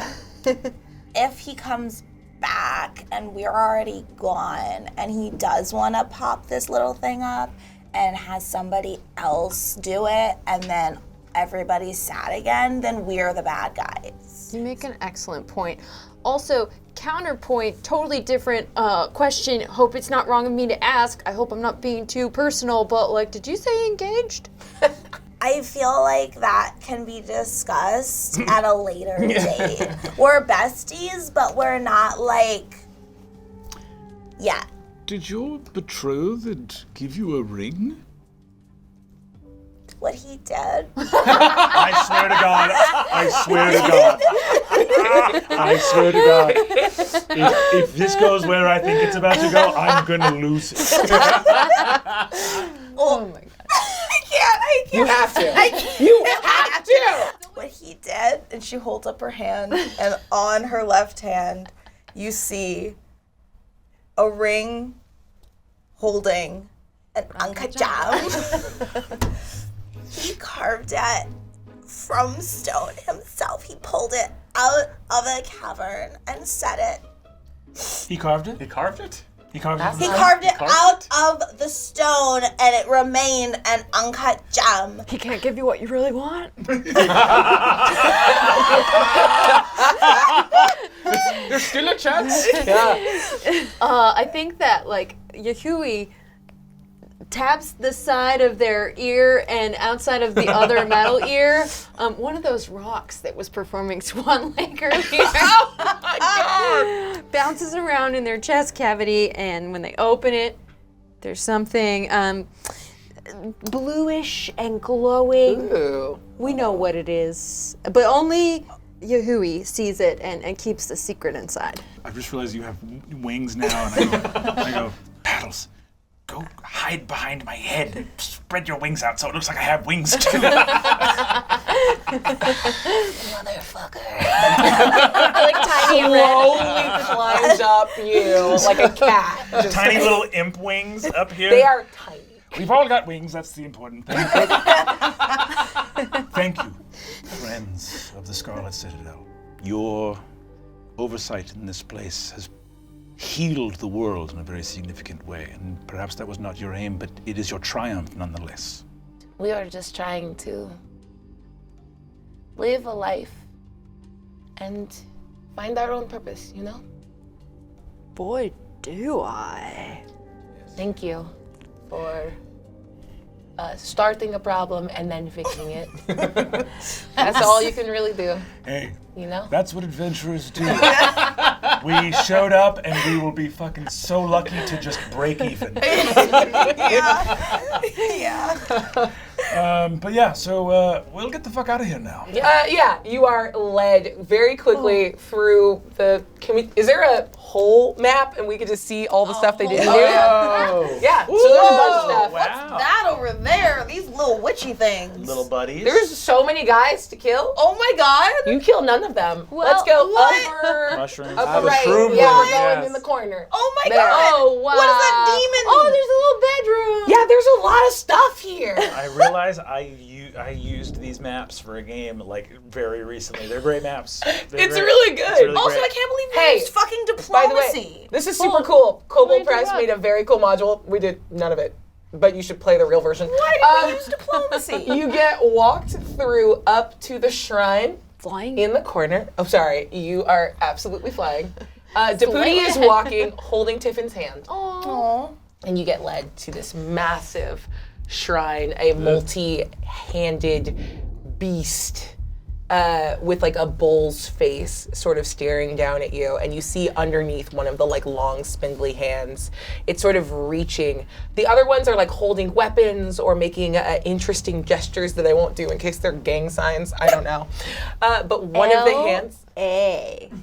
I saw it on a t-shirt at the airport the other day.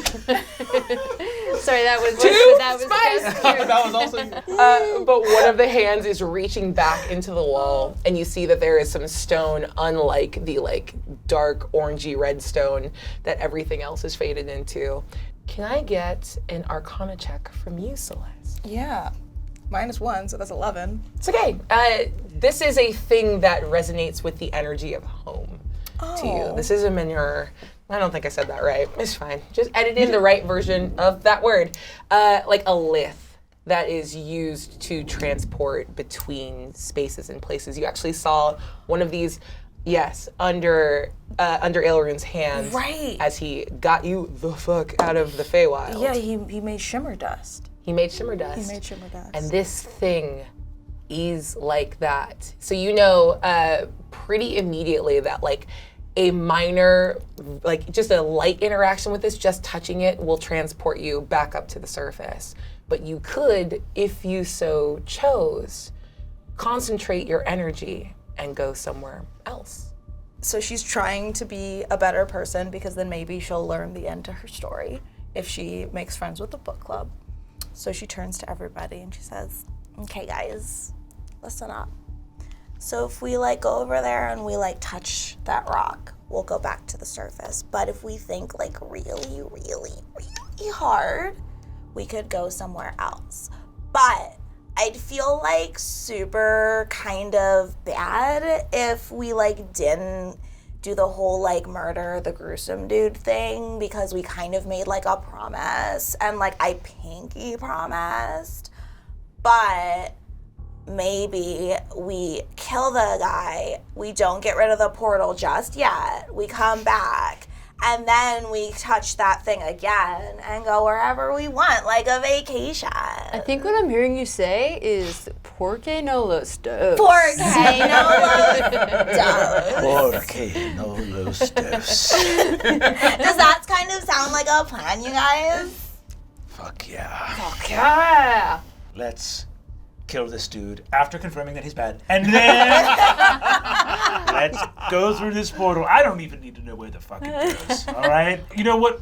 Our organization is not called Citizen Doctors with Borders. All right? We're going wherever the hell this thing leads. Let's go. Maybe kill Gamma. Kill, maybe! If only we get definitive proof he's bad, which Definitive hopefully he proof. says right away. You all go to touch this lith. Do you focus on going back to the town, or do you think of somewhere else? This is entirely within your individual heads.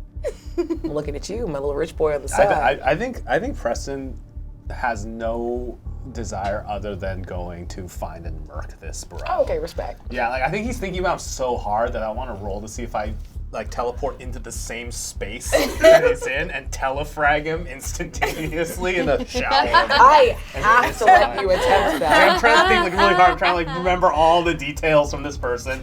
How about when we are in the ether, in between, in the lift, I pass the Gatling gun to You just my mantle it friend. from your hand? I do. Yeah. Okay, It's so like an uppercut more with important. the Good Gatling call. gun. Good call.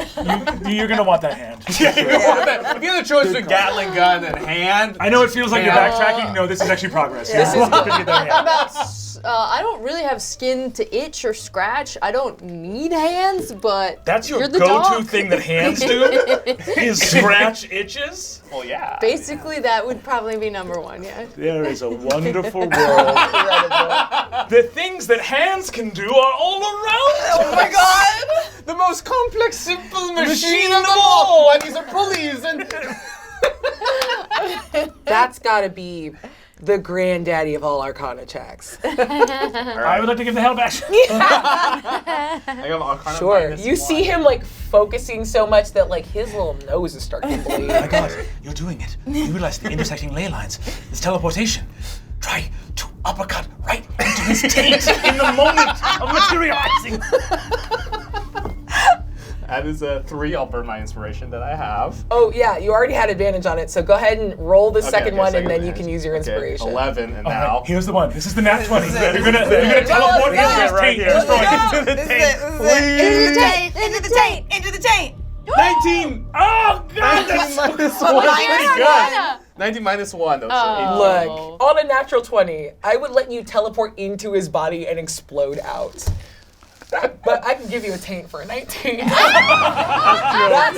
just Easy like and good. full on. You reappear back in the world, just Hadouken! You get a surprise round against his gooch. The gooch is unarmed. Please make an attack roll. There's no armor there. No, we just generally, even in our world, they never There's would no think. gooch That's the most armor. unexpected place. yeah. Plus, your pants wear the real thin, Your too. pants were real thin Yeah. there. You're a halfling. He's a human. He's You're never had under anything there, that's even more obvious. He's a mage. Mages wear robes. I feel like he's probably like freeballing it. Oh, under God. there. Oh, wait. You know, Yeah. so like that's just like an exposed gooch. I just need you to describe to me how you utterly destroy Gellert the gruesome gooch first. So I think that as we heard, when you hold the button down on this, it spins up. So this Yes. torsional force, so Yep. a screw, if you will, catches You're definitely into screwing this guy. dangling bits. Now here's the problem: is Yes. as you know, if you ever throw pottery on the wheel, if you turn a lathe, you need to tie your hair back. So the same thing happens with a rotational energy as it intersects with the loose hanging nodules underneath there, and in an instant, essentially flay them outwards. Don't forget to ask if he's back. I'm looking, and I go like, I have ways of confirming that postmortem. Then the trigger is pulled. In which case, you just see from the top of his head. Yes. Just as brain matter Amazing. and skull, just sort of I do need to splatter give you- and paint a Pollock on the ceiling of wherever he is. He's inside the ruined school going, how are we gonna fish with Amazing. He was rebuilding the school. You don't know that. You don't know that. There's no way to know. As we appear here and the gore is raining down, I'm gonna turn to the kids and go, kids, that's a part of life. That's a part of life. It's natural. And you just saw a rich halfling gooch strike this guy with a Gatling gun and shoot the gooch out through the top of the skull. And that's actually beautiful. That's part of the life cycle. How many times have we said gooch Oh, so many. We did a switch from taint over to gooch partway through. I feel it goes better with Geller the Gellert the goochsome. Got a new nickname now. It seems like a regional thing, like soda versus pop, like gooch and taint. Anyways, Is Abraham taking notes on this new novel way to die? Amazing. panels, Don't tell me how to live. I was writing from when, Steven is in the back. He's got watercolors out. He's I've painting had it. the most wonderful adventure. I've learned so many things. Number one, justice is only for strict justice and by your own hand. I will suffer no consequences. I took no damage at any point, so I'm also invincible. I can do whatever I want. Death can be cured. because we killed someone, but he came back, so death is meaningless. I can kill whoever I want. Regular people seem to care very much about money, which we have a lot of. So I think I will live a great life from this point onward. Did we from just create everything we Batman? learned. This is a villain origin story. But also Batman. Yeah, yeah. Yahui, do I have your permission to kill Tapudi? You know what? You certainly do, Doc. Tapudi, let me get one more for the road. There it is. And I'm going to bonus action move my hex to dead Gellert. Yes. Cast Speak with Dead, give disadvantage on charisma checks. And then I'm going to ask Paddles to give me advantage on an insight check. And I'm going to say, Gellert, I call your spirit back to this plane. were you bad? Am I dead? Yes, you are. But you sent us into the tower. Did you want to bring the Scarlet Citadel back to reassert dominance over the Wandering Crow ley line? I feel like I shouldn't have to answer this. Right, but just for our own edification. Yeah. You were gonna do it? Yeah, for sure. Great. For sure. Well, listen, the cool thing about death in this universe is there's a whole bunch of afterlives, so you're definitely where you were supposed to go, and it was a pleasure doing business with you, and I'll just speak with that. Amazing. What utter chaos. So, that was the Scarlet Citadel. That's exactly how it was. Legalese trying to say Yeah. Thank you so much for joining me for another whatever this is. You guys are incredible. Are we fired? No. I feel fired. You're like double Like I fired. feel fired. Like something about this just feels like the end, you know? This is honestly like my favorite thing. Like we got stuff done. Our best work collectively. Truly. When people are like, actual play is not what D&D is like, this is what they're talking about. Yeah. We are the people Gary Gygax warned us about. Oh my god, can I have that on a button? I feel